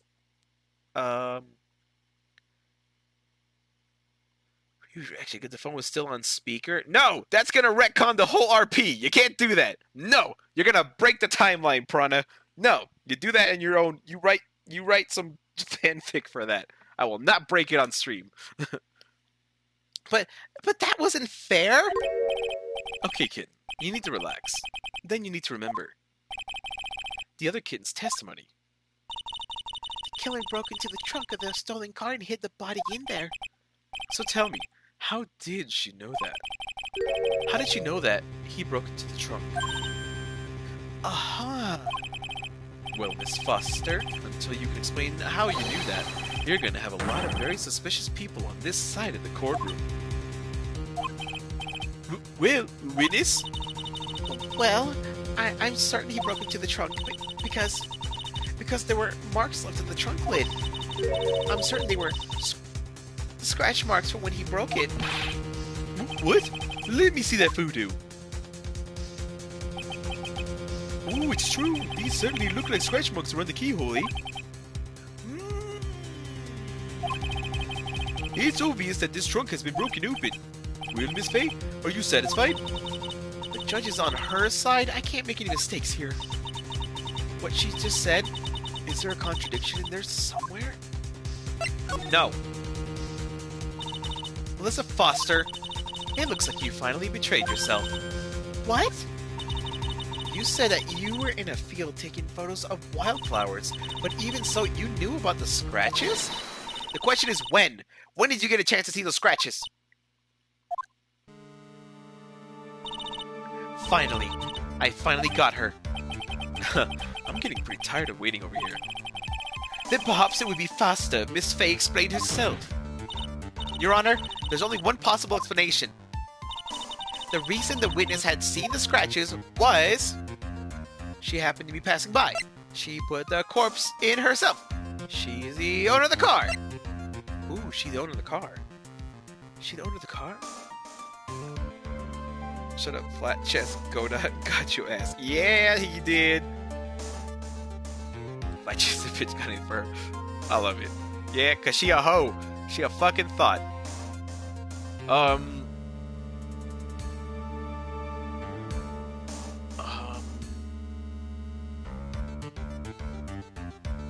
You know what? You know what? You know what? There's only one way the witness had a chance to see those scratches. Yes? What is it? Naturally, when she opened the trunk and stuffed the corpse in herself. The person who really hid the body in the trunk of that car was Melissa Foster. It was you that did, wasn't it? That's ridiculous. I could never. It was the man in the prison garb. He's the one that... I don't think so, Miss Foster. If Mr. Falls had been the one to put the corpse in the trunk, then he would have simply used the car key. There was no need to break it open. But he stole the car. He stole it from a young couple that had been waiting at a red light, which means that the key would have still been in the ignition. Oh, I see. bitch. Thank you for telling us about the scratches, Miss Foster. Without that, we would never have uncovered the truth. That it couldn't have been Mr. Falls that put the body in the trunk. No! But preposterous! To even suggest that the witness put the body in there? If that were true, then how do you explain the photo that she took? The corpse could have only been put in the trunk when the incident occurred. And we already know at the time she was taking photographs.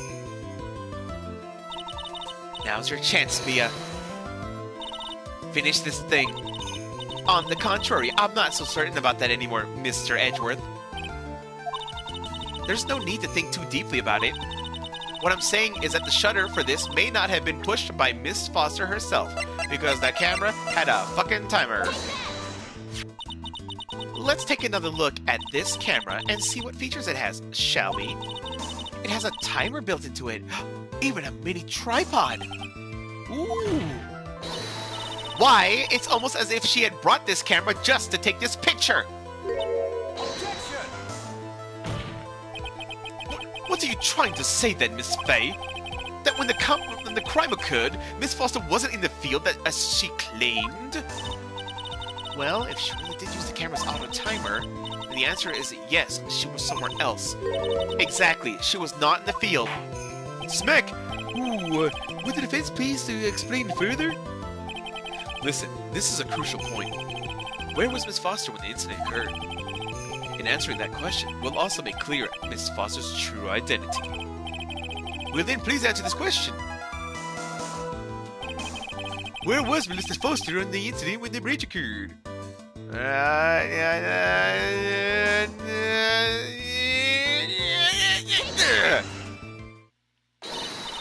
Naturally, the witness was right here. But that's where the victim, Miss Houghton, was standing. Smack, smack, smack! Order, order! Miss Faye, what on earth? Your Honor, if I may. After parting with the victim on the bridge, the defendant fled by car. But this would mean that there was no time to put the victim in the trunk. In other words, if someone put the body in the trunk, it could only have been before the defendant met the victim. How asinine! Of course Mr. Falls met with the victim. The only person with the opportunity to have put the victim in the trunk is the same man that killed her, Terry Falls.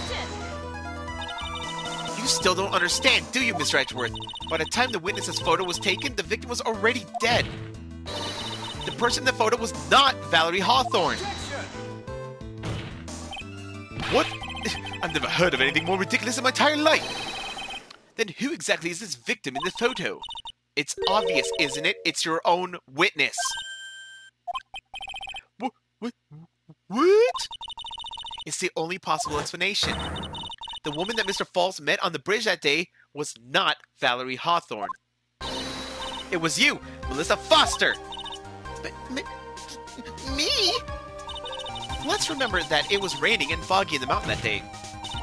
Mr. Falls himself believed that the woman in front of him was Valerie Hawthorne. But the defendant knew Valerie Hawthorne very well. After all, she was the woman whose testimony helped get him convicted. But since then, my client has spent 5 hard years in a federal penitentiary. He couldn't remember exactly what she had looked like anymore. You were just making this up as you go along. Where's your proof? I've got it all right here. This piece of evidence will blow this case wide open. At the time of the incident, Mr. Falls had forgotten what Valerie Hawthorne looked like. Okay, I know it's because of the scarf. Is it because of the victim's note? Okay, the white scarf for identification. Okay, oh boy, I don't want to fuck this up.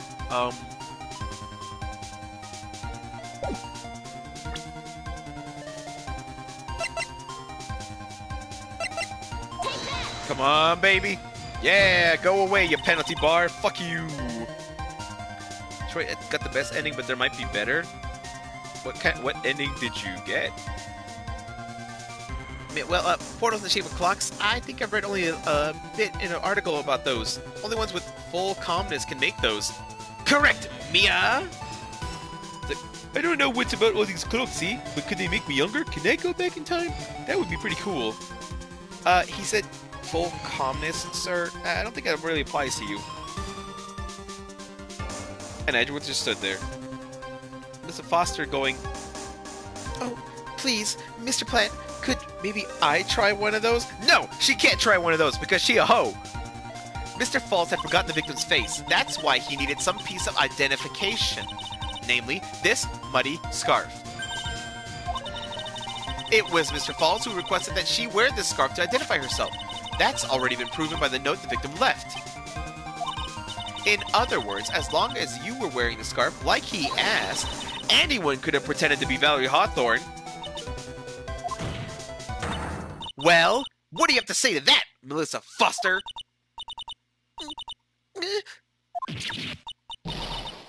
Enemy scream, yeah, die. sorry, I'm too manly to scream like a girl. Where's Miss Foster? She's collecting herself in the lobby. It's obvious that Melissa Foster did it. She hid the body in the trunk and disguised herself as the victim. She set up the camera to snap a fake photo of them together. The only question is, why did she do it? Well, isn't that obvious? She's the real culprit. Smack! Well, we'll have to wait for Miss Foster to compose herself before we start again. Until then, this court is in recess.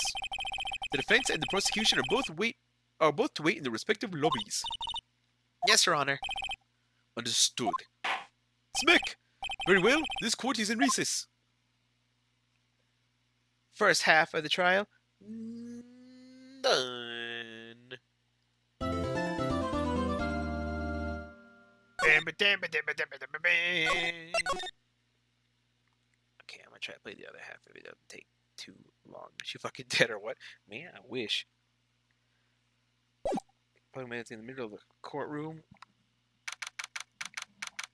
And then everyone is like, judges like, oh my god, is he actually fluting?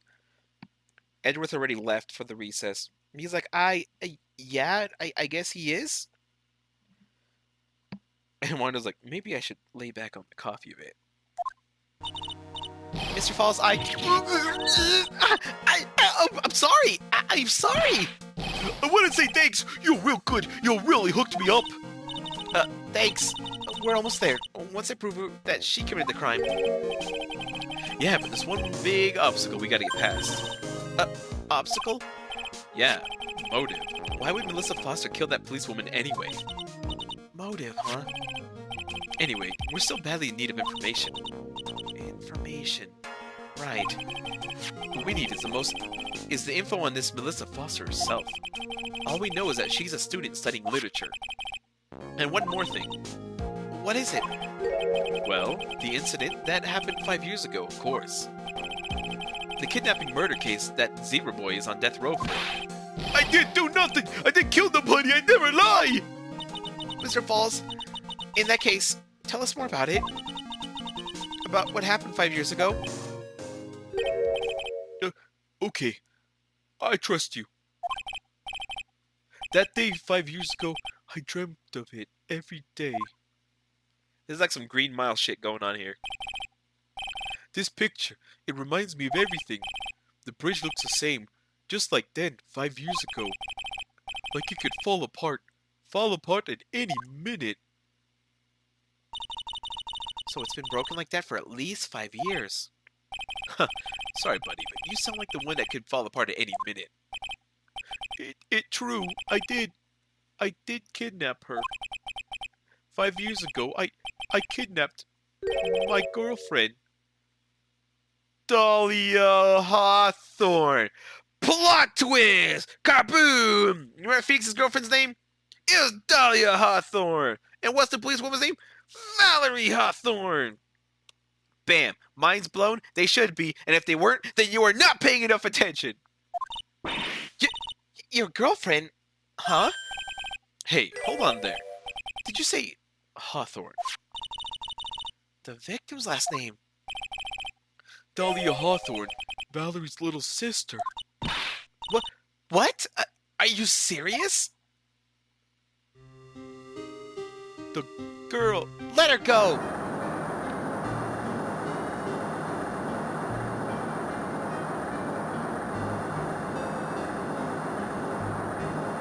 Shut up! Come closer, and I'll kill her! Sorry, but you're not going to get the chance.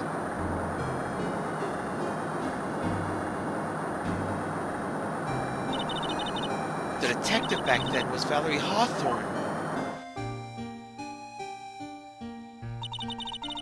At first I thought shooting someone for a kidnapping was crossing the line, but if it was to protect her little sister, I can understand why she did it. Wrong! No protect sister! Belly betray me! Betray us! What do you mean she betrayed you? Everything! All lies! All make-believe! Kidnapping too! Make-believe kidnapping? Dahlia, my girlfriend, my love, my teen angel! Ugh, did he actually just say my teen angel? He's seen one too many soap operas. I do anything she says, anything Dahlia says. Anything Dahlia says? Hold on a minute. What you're saying is that the kidnapping 5 years ago was planned by... Yeah, me and Dahlia. And Valerie, too. Valerie was in on it? Dahlia's family rich, jewelry business. We get 1 jewel, that's what we thought. Me and Dahlia wrote kidnap note and we sent to her dad. As for $2 million diamond, tell him to make exchange on Dusky Bridge. We tell him Valerie make transfer because she's the new detective. Having a police detective in your pocket is a useful thing, alright. In the end, you were planning on splitting the 2 mil 3 ways, huh? Yeah, but that woman!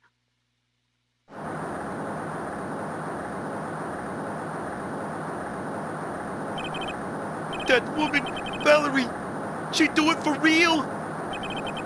She shoot at me for real, me and Dahlia.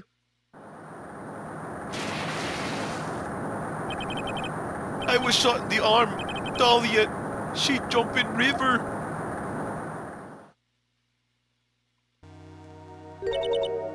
I guess it's less Green Mile and more of Mice and Men. Jump? You don't mean that she jumped on purpose, do you? I couldn't do it. I could never push her. Anyway, I blacked out. I wake up with police all over. And that's when they decide to give you the death sentence. I couldn't believe it. That woman, she betrayed me.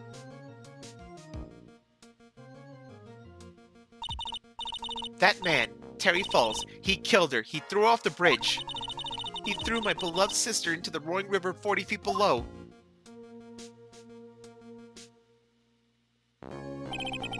These 5 years, all I wonder is why? Why? Why did she lie? That's all I want to know. So that's why you called her. You wanted to hear the truth from Valerie herself. Yes, but I forget what she looks like, so I tell her to wear scarf. I don't want to hurt her. Just ask why. Why did you lie? Why did you betray me? I just wanted to hear answer come from her mouth. That's all. So that's why you made a crazy escape like that. Just one thing, Zebra Boy.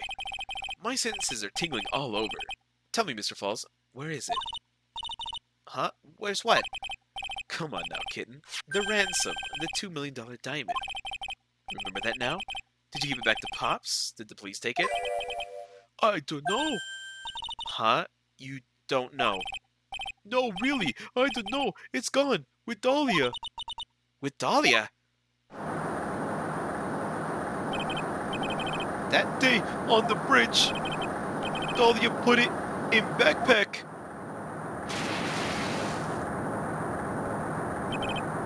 Now gone with Dahlia, gone forever into Eagle River.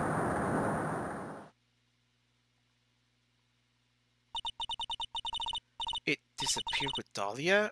Huh, wait a minute. You can come back in now. We're already here. Mr. Falls, just one more question. When you said with Dahlia, do you mean the diamond is still missing? Along with the body of Dahlia Hawthorne? Never found her, my sweet Dahlia.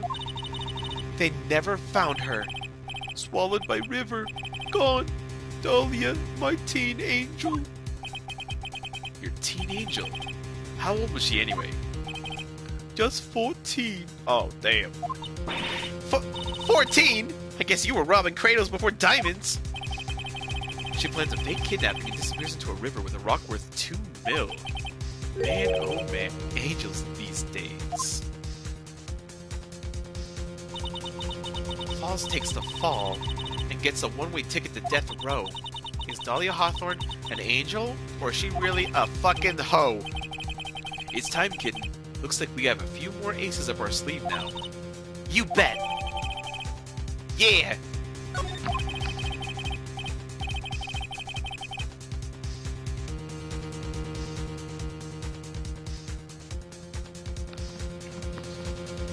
The training wheels come off now, Mia. You've got to strike while the iron's hot. That's one of my rules. Remember it. You try summoning another time portal, but because of your stress to see waifu again, you fail? It's like, oh, he's just trying to see his teen angel too. Oh, I feel for him. Don't worry, Mr. Plant. I believe in you. Mia's like, trying to see who? You can't tell Mia, though. That'll break the time continuum. You can't. You gotta respect the laws of time travel. Armando's like, I have a cup of coffee here that'll calm you down just fine.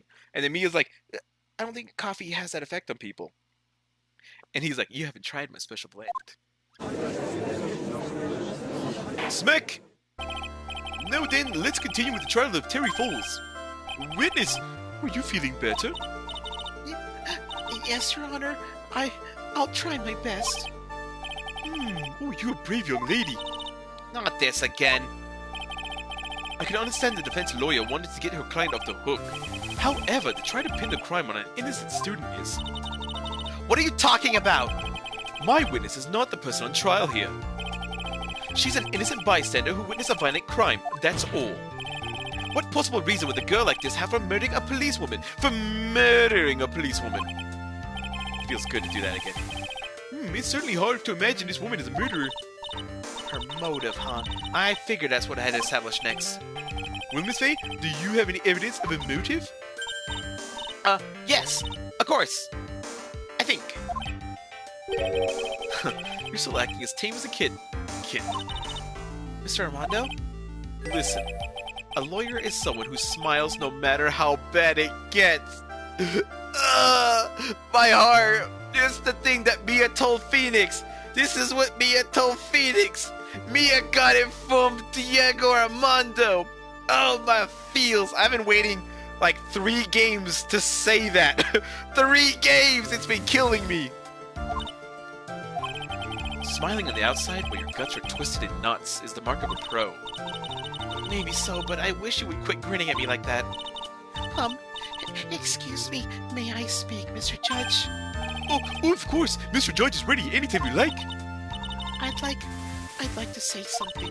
Some people here are suspicious of me, right? That's why I at least wanted you, Mr. Judge, to know that it's not true. Oh, I see. Oh, you're such an honest and upsetting young lady. Looks like this witness is a real professional. What do you mean? Look at that 100-watt smile. Just when things are darkest for her, click, she lights right up. Smack! Very well then, let's hear what the witness has to say. You fucking hoe. You fucking hoe. I was out of the country until the year before last. Until I entered college, I had never even been to Eagle Mountain before, and I certainly don't have any reason for wanting to hurt a police officer. Holding a grudge and killing the officer who testified against you 5 years ago? Or kidnapping a poor girl? I think the defendant is just a terrible, horrible monster. Out of the country, eh? Precisely. Furthermore, she has no positive motive for committing murder. Indeed. You're up to bat, kitten. Sharpen those claws and put on your best smile. You bet! Somehow I have to tie her to this case.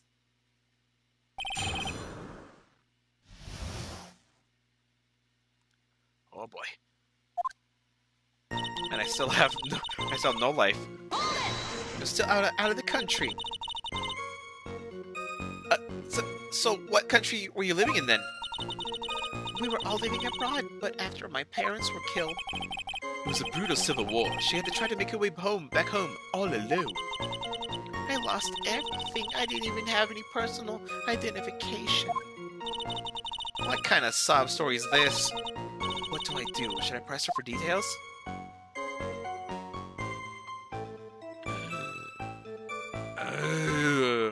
I better not get penalized. I don't think it's a... No, not yet. There's nothing I can do about her claim to have lost all her identification. All I can do is wait and find out some other evidence about her real identity. Good. Farewell, Miss Foster. Please proceed. Until I entered college, I had never even been to Eagle Mountain before. I don't even want to press it, because that's not important. So what made you decide to go to Eagle Mountain anyway? I just love being outdoors, picnics, hiking, you know, that sort of thing. You don't look much like a hiker to me, but you do look like a digger of sorts. But Eagle Mountain is a 2-hour drive from here, and no trains run through there. There are plenty of mountains that are closer and easier to get to. Well, I went there once with the college hiking club. I fell in love with its stark, desolate beauty and its cold yet romantic gloominess. Didn't know you were such a goth. By the way, what's the name of your college? The prosecution objects to any questions that involve the witness's private life. All that matters is that she is a material witness to a crime. The witness doesn't need to respond to questions that are clearly malicious in intent. Thank you. She's really gone too far. Miss Faye, you're treading on thin ice here. I hardly said anything. Talk about sensitive. Okay, Raccoon, it's okay. I understand. Get your rest, my friend. Get your rest. And... can't tell you because the time continuum will break. Understand, Mia? Time continuum? I guess I understand. Time continuum. Oh, it's just like the movies, eh? Father was like, let him get back to his teen angel. I'm rooting for you. Melissa, the fucking hoe, who cares what she has to say? The young Edgeworth is like, please, get on with it. If you're going to leave, leave now and stop interrupting my court. Your court? I thought this was my court. No, it is my court. It is my court now. I certainly don't have any reason for wanting to hurt a police officer. Perhaps, but your behavior that day was very suspicious. Not only have you contradicted yourself here in court, but you know things that you shouldn't. For example, the scratches on the trunk of the car. Well, that's... Edgeworth, you're making this real hard. Unfortunately, Miss Faye, your last statement proves nothing. Oh, really? And why is that? The witness came to the police station once to identify the suspect. It's entirely possible that at that time an officer showed her this photo. That does seem like a rather serious mistake. That's the oldest trick in the prosecutor's book. That's not fair! That wicked inmate, I'll never be able to forget that horrible day. Holding a grudge and killing the officer who testified against you 5 years ago? A grudge? Well, the policewoman's testimony was crucial, wasn't it? Crucial in getting the defendant sentenced to death? Yes, and that's precisely why he harbored such a deep anger against her. So much anger that he forgot his own guilt. My client has always maintained that he's innocent of those charges. He seems rather forgetful. Your client, I mean. Not only did he forget about what he did, but he forgot about the poor policewoman as well. What do you mean by that? Your client, he forgot what the detective looked like, right? It's too bad for her that he didn't forget about her testimony as well. Well, she's right about that. Mr. Falls is kind of forgetful. No. You said he forgot what the detective looked like. What did you mean by that? Well, he couldn't tell who she was without some kind of identification, right? Quite right. That's why the victim was wearing a scarf as identification. Why, if I had been wearing a white scarf that day, then he probably would have tried to kill me. Ooh, that's true. He's clearly a bitter man. This is bad. Mr. Falls' reputation just keeps getting worse and worse. Sometimes it's best not to poke too deep. What should I do with that last statement? Oh boy. Well, why not? Couldn't hurt. Your Honor, what the witness had said just now is tremendously important. I'd like it to be added to the official testimony. The prosecution has no objection. After all, the defendant is a killer, and a mentally unbalanced one at that. That testimony only helps to further prove that point. No, that's not why I... Smack! Well, enough. Witness, if you would. My pleasure, Mr. Judge. I guess I'm lucky I wasn't wearing a white scarf. Yeah, you're wearing a white scarf, but you were wearing a blue scarf. Why were you wearing that blue scarf? You wore that scarf? Witness, I want you to look at this photo you took. It's hard to see in the photo, but look at the scarf the victim wore as identification. Oh, you're talking about this scarf right here, eh? Yes, that's it. The scarf the policewoman was wearing. I've got her now. Just don't mess up. But that's strange. In your testimony, you stated the following. I guess I'm lucky I wasn't wearing a white scarf. White? This is a scarf that you identified as belonging to the victim. But it certainly doesn't look white to me! Oh! Well, it was foggy that day, and it was raining as well. It's not surprising that she mistook it for white. No, asshole. Sorry, but not this time. The witness just confirmed that this was the victim's scarf. Yes, but... what's the significance? It's true that the scarf doesn't look white, but... There's only one explanation for this mix-up.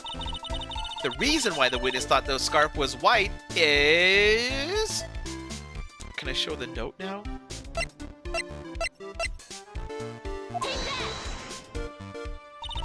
Witness, have you ever seen this note? Note? No, never. It's top secret evidence. There's no reason why you would have. I wonder about that. What do you mean? This note shows Mr. Falls' instruction to the victim regarding their meeting. It says, wear white scarf for identification. White scarf? Ugh! Witness, you knew what this note said. And it's because you knew that you slipped up and mistakenly said white scarf. Well, Miss Foster. Smick! Order! Mr. Edgeworth, I'm waiting for an explanation. I'm quite sure this note wasn't leaked to the public. And yet, this witness knew exactly what the note said. At the time of the murder, the number of people that knew were quite limited. Terry Falls is one, the person who wrote the note, Valerie Hawthorne, is another, and finally, one more person. Did you say one more person? That's right, a person that no one would have suspected. Have you figured it out, kitten? Yep. The third person that knew the contents of this note was...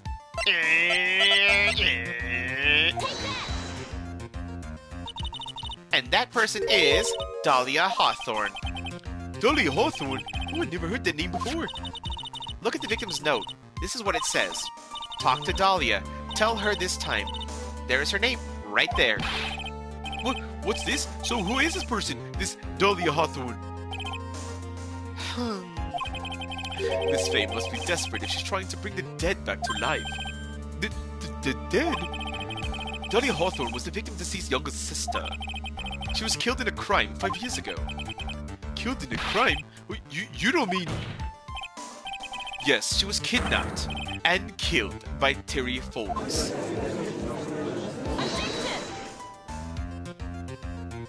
Allegedly. You said she was killed? But was she really? What are you implying? Of course, people thought she had died 5 years ago when she fell off Dusky Bridge and was lost in the Eagle River. However, her corpse was never found. She was declared legally dead 5 years ago. As far as the law is concerned, Dolly Hawthorne is officially dead. But the fact remains that her body was never recovered. Dolly Hawthorne was 14 years old 5 years ago. If she were still alive, she would be 19 by now. Melissa Foster, I believe that's the same age that you are. Objection! Even you couldn't. Miss Faye, you're not saying... But I am. That's precisely what I'm saying. This witness before us is the girl that was kidnapped and killed 5 years ago. This girl is, in fact, Miss Dahlia Hawthorne. What? Nice work. That was like tossing a grenade into a 3-alarm fire. But unless you can tie all the loose ends together, you're nothing but a hit-and-run arsonist. I understand. If I can expose her true nature, I can turn this whole case on its head. Now's my chance to make Mr. Edgeworth squirm. Witness, just who are you anyway? I didn't think it'd come to this. That's enough. You don't have anything more to say, witness. Yes, I understand. What? Mr. Edgeworth, explain yourself. Your Honor, I have an admission to make. I honestly never thought that the defense would pursue this matter this far. You don't mean... Yes, the prosecution office isn't filled with fools, you know. Naturally, we conduct full background checks on all of our witnesses. What did he say? Looks like the kid knew. He knew her true identity from the get-go. No way! But then why? If you hadn't revealed her secret, he wasn't going to say anything about it. All he wanted was her testimony, so he made a little trade. Let me introduce you to the victim's youngest sister, Miss Dahlia Hawthorne. God damn it! Like I'm gonna say, sharpen your claws, just like this. He's a sharpening wheel and your cane to sharpen my metal claws. One is like, yes, just like that. Nice and badass. He's like, it has claws. Oh my god. This is like, Everyone keeps interrupting me, and that thing's trying to be mean to me. Okay, Piranha. The victim's youngest sister, Dolly Hawthorne. But I thought she died 5 years ago. We thought so as well, but, well, as you can see... Why? Why did she hide her identity for 5 years? That has nothing to do with the current case. She was merely an accidental witness to a crime. Accidental? I don't believe that for a minute. For the last 5 years, she's been playing the role of victim. And now, we find her acting suspiciously on the scene of another murder? Really, Miss Faye, I must say your strategy here is painfully obvious. You're trying to pin your client's crime on an innocent witness in order to win. At any cost. How dare you? Please, let's take a moment to think. 5 years ago, this girl was kidnapped and nearly killed. But even worse than that, 5 years later, Dolly Hawthorne lost something much more precious, her big sister. Miss Faye must be insane to even suggest that she murdered her. What? Schmuck! Ooh, I'm inclined to agree with the prosecution's logic. Miss Faye, do you have any evidence to back up your assertion? What possible reason would this witness have for killing her beloved sister? Well, you see, I thought I was winning, but somehow he's turning it around on me. I think you need a little push in the right direction, kid. The defense is prepared to present evidence supporting our claim.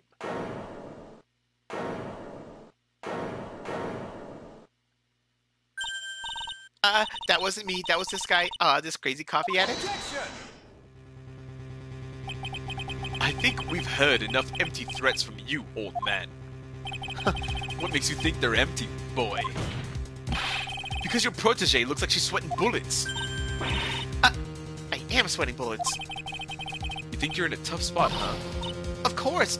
Aren't I? No. You've just arrived at the moment of truth, that's all. Whether you win or lose, that's up to you. Up to me. Oh, the rashness of youth. How charming. This coming from someone younger than me? Smack! Now then, let's not waste any more time. Miss Faye, what motive would this witness have for murdering her own sister, Valerie Hawthorne? It's in the note. Talk to Dahlia. Tell her this time the whole truth must come out.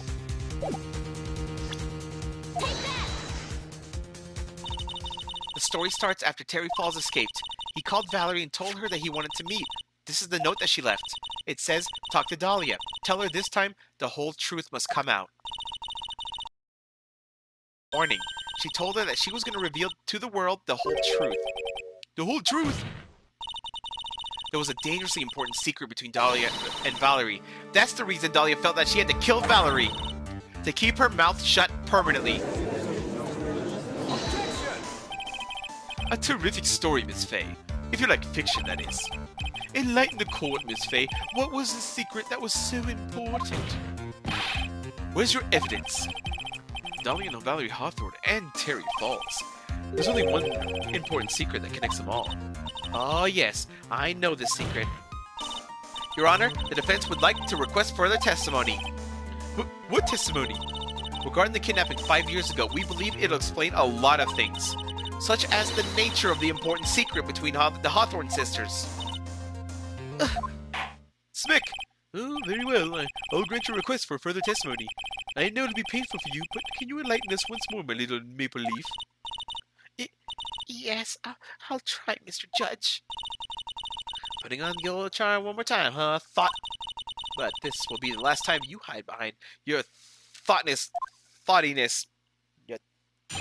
Ya ho. This is it. This is the last part. Well, there's like 2 parts. This is the second last part. 5 years ago, I was kidnapped by Mr. Falls. The ransom price was a raw diamond. My sister Valerie brought it to the bridge. After she made the exchange, she shot Mr. Falls in the arm. That's when Mr. Falls tried to kill me by shoving me off the bridge from behind. I survived, but I was afraid I might be kidnapped again for my family's money. So I decided to change my identity and start a new life. The kidnapper left her emotionally scarred. With her sister's help, she left the Hawthorne family and started all over again. And we're to believe after all that, she murdered her sister? Preposterous! Thank you, Mr. Edgeworth. Miss Faye? Yes, Your Honor. As you've heard, the witness is still traumatized from the kidnapping. I'll ask you again to be extremely gentle in your cross-examination. Mr. Edgeworth got the jump on me again. If we're not allowed to fight, then let's twist some arms. Listen up. We've still got that info. That ace up our sleeve. What info? Come on, kitten. Don't say that you've forgotten already. The fact that the kidnapping 5 years ago was staged. He's so fucking cool. That's right, it was a fake kidnapping. Terry Falls told us in the lobby. I'd do anything she says. Anything Dahlia says. What you're saying is that the kidnapping 5 years ago was planned by... Yeah, me and Dahlia. And Valerie too. Yes, that's it. The fake kidnapping is your best shot, Mia. That's her secret.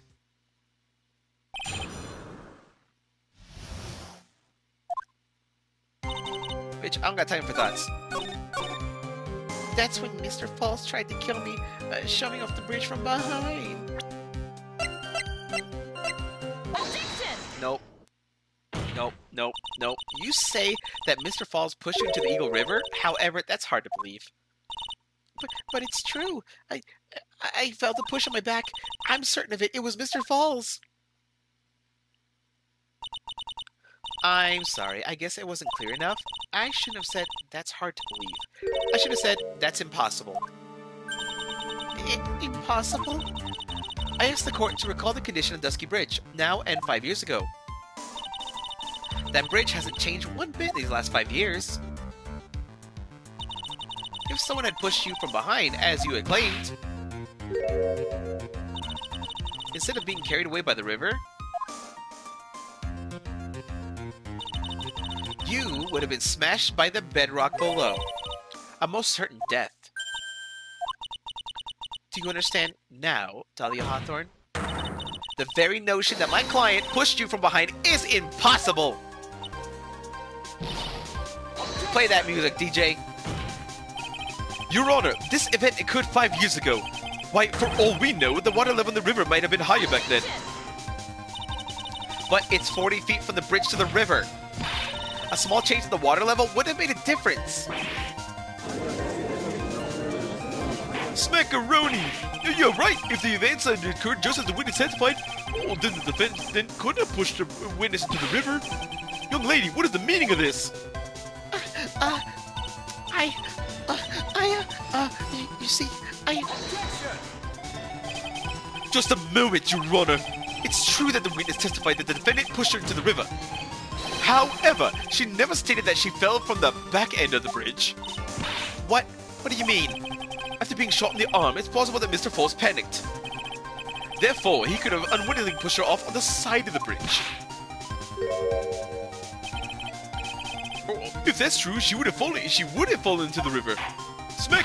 Well then, Miss Hawthorne, is Mr. Edgeworth's explanation correct? now that you mention it, I do remember now when I fell off the bridge, my skirt got caught on one of the bridge's side wires. You can't be serious! Smack! Smack! Smack! Order! Order in the court! It seems Miss Faye's assault has finally reached its conclusion. Not now, Mia. This is no time to retreat. Unfortunately for you, this is just the start of Miss Faye's assault. What? I believe your reasoning went something like this, Mr. Edgeworth. After being shot in the arm, it's plausible that Mr. Falls panicked. Well, therefore, he could have unwittingly pushed her off the side of the bridge. However, once again, I'm forced to say that's impossible. Ridiculous. What's so impossible about it? Because your flawed logic contradicts the court record.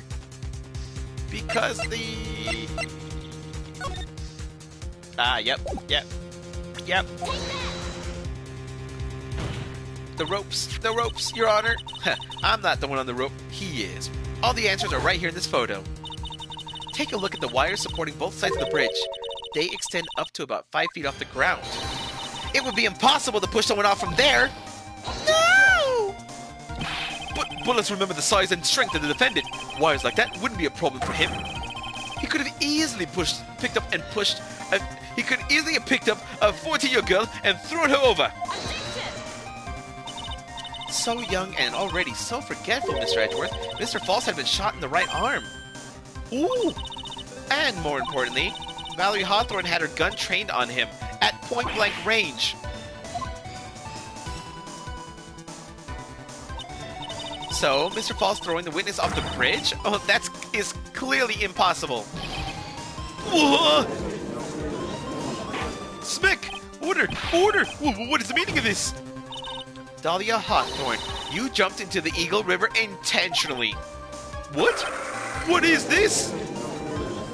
What was with the tiger growl? Indeed? What do you mean by such a ridiculous remark?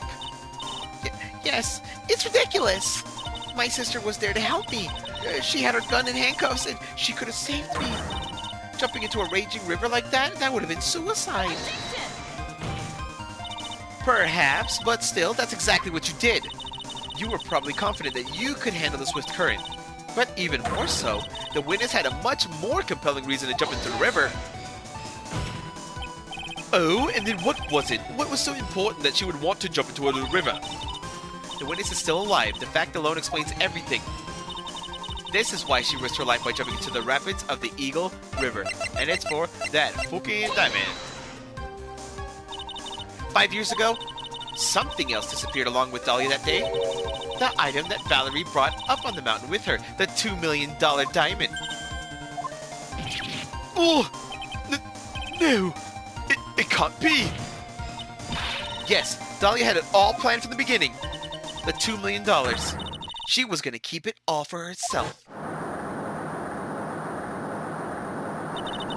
She forced Mr. Falls to help her fake the kidnapping.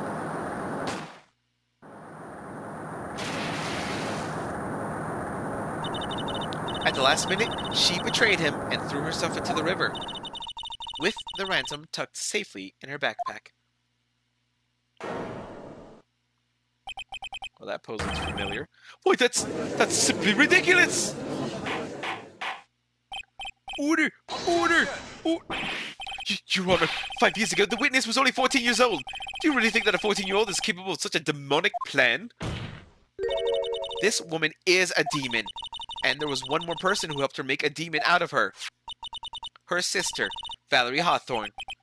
You mean the victim was involved in the kidnapping plot as well? But she was a detective then. You're saying that she participated in her sister's kidnapping? Precisely. I'm sure that it weighed heavily on her conscience for the past 5 years. This is the sole reason behind the victim's murder. What do you mean by that? Well, on the day of the murder, after receiving the phone call from Mr. Falls, Valerie called her sister, Dahlia, and then she told her what she was planning to do. Planning to do? She was going to tell the whole truth, as she wrote in her note. That is what sealed Valerie Hawthorne's fate. That is when you hatched your demonic plan to kill 2 birds with 1 stone, a plan that would ensure neither of your accomplices into the kidnapping would talk. And that is why you killed your own sister, Valerie Hawthorne.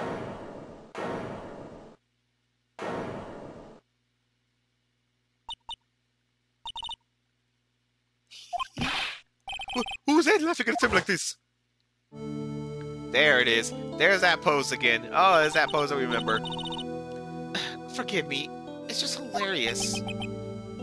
Witness? Is that you? You amuse me, woman, Miss Mia Fey. You can certainly weave an exciting tale, naturally. You have the evidence to back it up, don't you? Evidence? Evidence that I planned the kidnapping, of course. That at 14 I plotted it with Mr. Falls and my sister. Well, And one more thing. What happened to the $2 million diamond? If you can't provide evidence to at least show that... Well, Miss Fey? I don't know. What a joke. You, Miss Fey. Are you stupid or something? How can I prove a fake kidnapping that happened 5 years ago? I don't even have decisive proof of Valerie Hawthorne's murder. Smick! Well, it seems that we've come to the end. To be honest, the witness' behavior does raise certain suspicions. However, I'm forced to reject the assertions made by the defense. Well, if you all remember, she was Phoenix's girlfriend, so she never went to jail, so this is not a surprise. Of course you are. Is this it? Is it really over? That girl has made a fool of me and there's nothing I can do about it. Without evidence that the trial's over? Who decided that? Mr. Armando? Oh, come on now, kid. Haven't you figured out that you can make your own rules? For example, even if there's no evidence, there's still testimony. Testimony? On the day in question, Dahlia Hawthorne murdered her sister, Valerie Hawthorne. She hid her body in the trunk of Mr. Fall's stolen car and then went to meet him. Disguised as her sister, Valerie Hawthorne. That's what you think, right? Yes, that's right. Well, in that case, there's only one answer, right? There's only one person left who can testify about Valerie Hawthorne's murder. Since there's no proof, there's only one thing left to do. Who's the one person that can testify to the demon woman's crimes? Well, yeah. Your Honor, the defense wishes to call a new witness. A new witness? Yes, we would like to hear the testimony of Terry Falls. The defendant? There's only one person that can shed any further light in the situation. Only one person that knows what Dahlia's role in the kidnapping was. Only one person that can say whether the person in the photo is Valerie Hawthorne, or whether it was in fact her younger sister, Dahlia, disguised as her. There's only one person who can solve this riddle once and for all, and that person is Terry Falls. Smick! Well, Mr. Edgeworth, what is your take on this?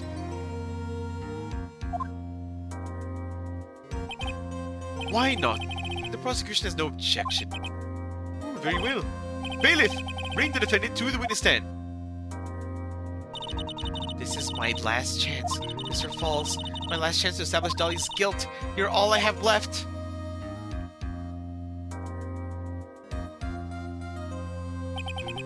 Defendant, you've heard everything that's been said up to this point, yes? Oh, I don't believe it. No way. Dahlia died 5 years ago. Valerie betrayed me. Mr. Falls, I don't know what she said to you 5 years ago, but one thing is clear. Dahlia is very much alive. And you were used for $2 million. That's not true. Mr. Fools, there's only one question I want the answer to. 2 days ago on Dusky Bridge, who did you meet? Was it Valerie Hawthorne or was it Dahlia Hawthorne? Dahlia, did you betray me? 5 years ago, she promised never ever betray each other. Terry? Dahlia? It's true. You are alive. You don't trust me anymore? That makes me sad. Tell the truth. The real truth. I believed in you. I shouldn't need to say it. You should already know. But there is one thing that I will say. My life is in your hands right now, Terry. Oh my god. This fucking hoe. This fucking hoe. Dahlia. Smick! I'll allow Mr. Foles to testify once, and once only. Welcome back. You're just in time for the end of the case. Well then, Mr. Foles, yours will be the final testimony in this trial. Witness? I'm sorry. I apologize. Water. Please. Water. Talk. Need water. Oh well, I guess I'll have to be my coffee instead. At least it'll match the way he's probably feeling right now. Darker and bitterer than hell itself.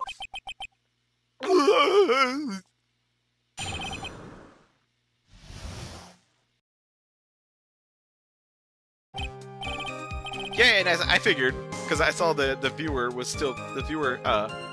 concurrent was still the same. I was like, it must be Night Slasher. He must still be here. That day, 4 p.m., I stopped the car. I was in front of the bridge. She wasn't there, so I waited on the bridge. I watched the car from the bridge. I never put nobody in the car.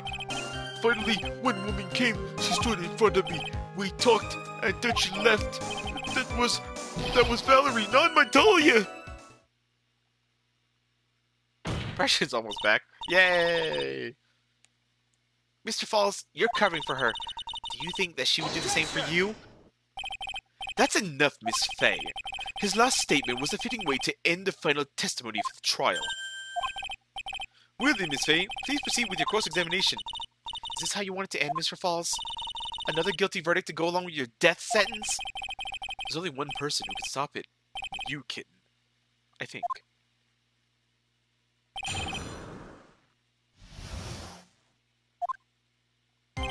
And there's only one thing that we can do. She wasn't there, so you waited on bridge? Well. Objection! And that's endgame. So when you got to the bridge, no one arrived, huh? So you waited on the bridge? You're sure of that? Yeah, I'm sure. You're sure, huh? Well then, I'm sure too, Mr. Falls. I'm sure that you're lying. What?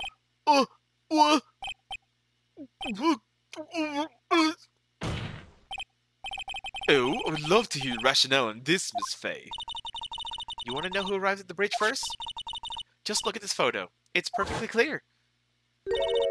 Obviously, the person that came first would be the one at the end of the bridge, right? But that's the victim at the end of the bridge. Precisely my point.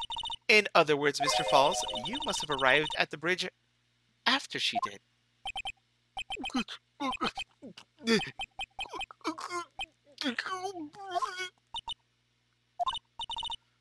Mr. Falls, please don't get so worked up. We just want the truth. I got there around 4 o'clock. It's true. I had somewhere to go. A special place. Did you go to the special place before you went to the bridge? Yeah, it's an old temple about 15 minutes from the bridge.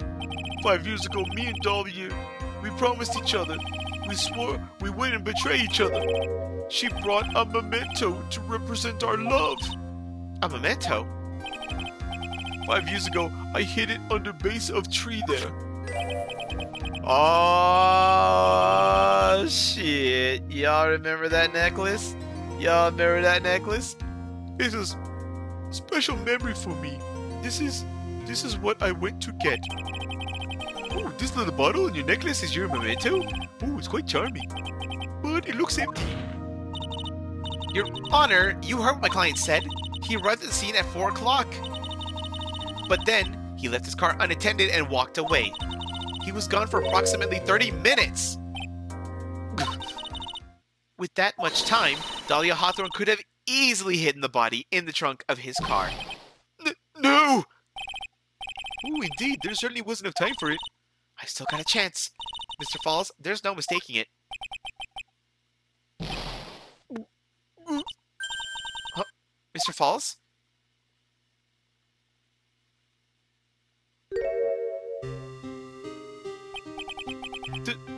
That's enough. Please. Witness! I promised her 5 years ago, if it ever happens that we can't trust each other no more, then we're supposed to drink bottle. No! Stop the trial! Your Honor, we need a recess. I was stupid. Couldn't keep promise. So I did it. I drank this. No! We were so close, just a little more. I was gonna prove your innocence. No, don't want that.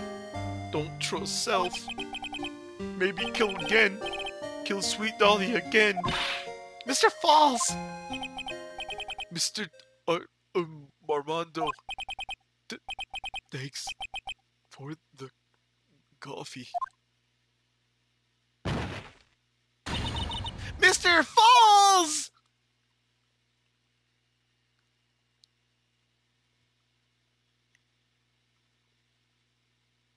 Is a fucked up case. And so my first trial ended suddenly and tragically. It ended with no winners, only losers.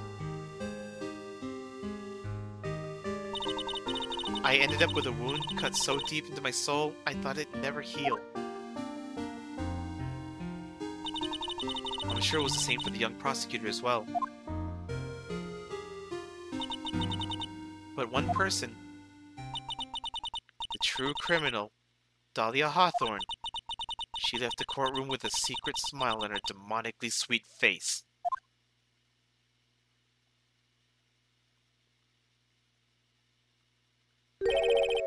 Unforgivable. That witch. Mr. Armando. We were so close to the truth. It was right there in front of us. You were just a little too soft, kitten. It's my fault. Falls killed himself. Don't cry, kitten. You're going to make my coffee all salty. I knew it. I knew I wasn't cut out for this. Mia. So cool. Don't you get it? You can't cry yet.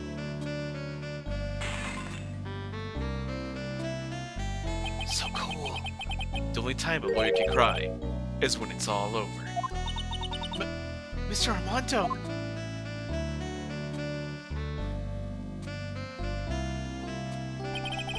No matter how tough the case, no matter how bitter the memories, they always fade over time. Then you file them away and eventually forget them.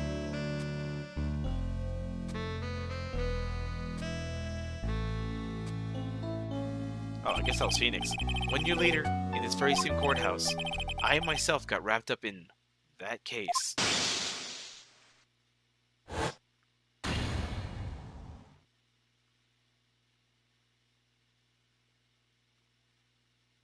Because this case is so good, and it's going to lead into the next case. This case is a precursor to the final case, because the final case is going to be super long, super convoluted in the best way, and super epic because it's the final case of the series, basically, of Phoenix's series. Anyways, because Phoenix, after this game, Phoenix retires as a lawyer, and Apollo Justice, you've probably seen that game.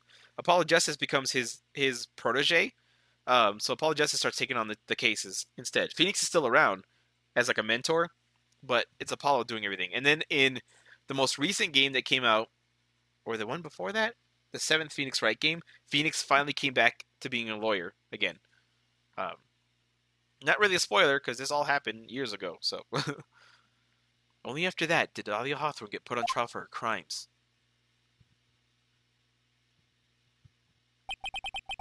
The verdict that was ultimately handed down to her was guilty, of course. Naturally, when the verdict was read, she had a perfect angelic smile on her face.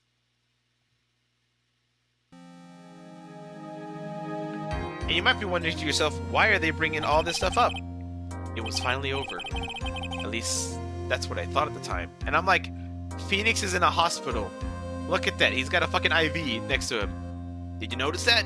Did you notice that Phoenix is in a hospital? Unfortunately, I couldn't have been more wrong. It's been 5 years, but now something has happened that's made me remember all of this.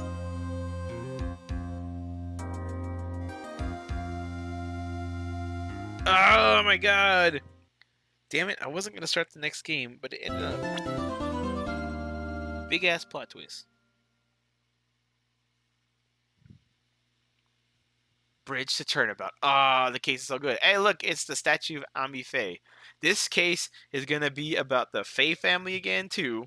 It's gonna bring everything full. It's so good. It's so good. It's gonna bring everything together. It's gonna be so good. But unfortunately, you guys are gonna have to wait. I'm sorry. I'm hungry. I'm gonna eat something and then I'm gonna stream something else probably. Maybe. I don't know. I will see.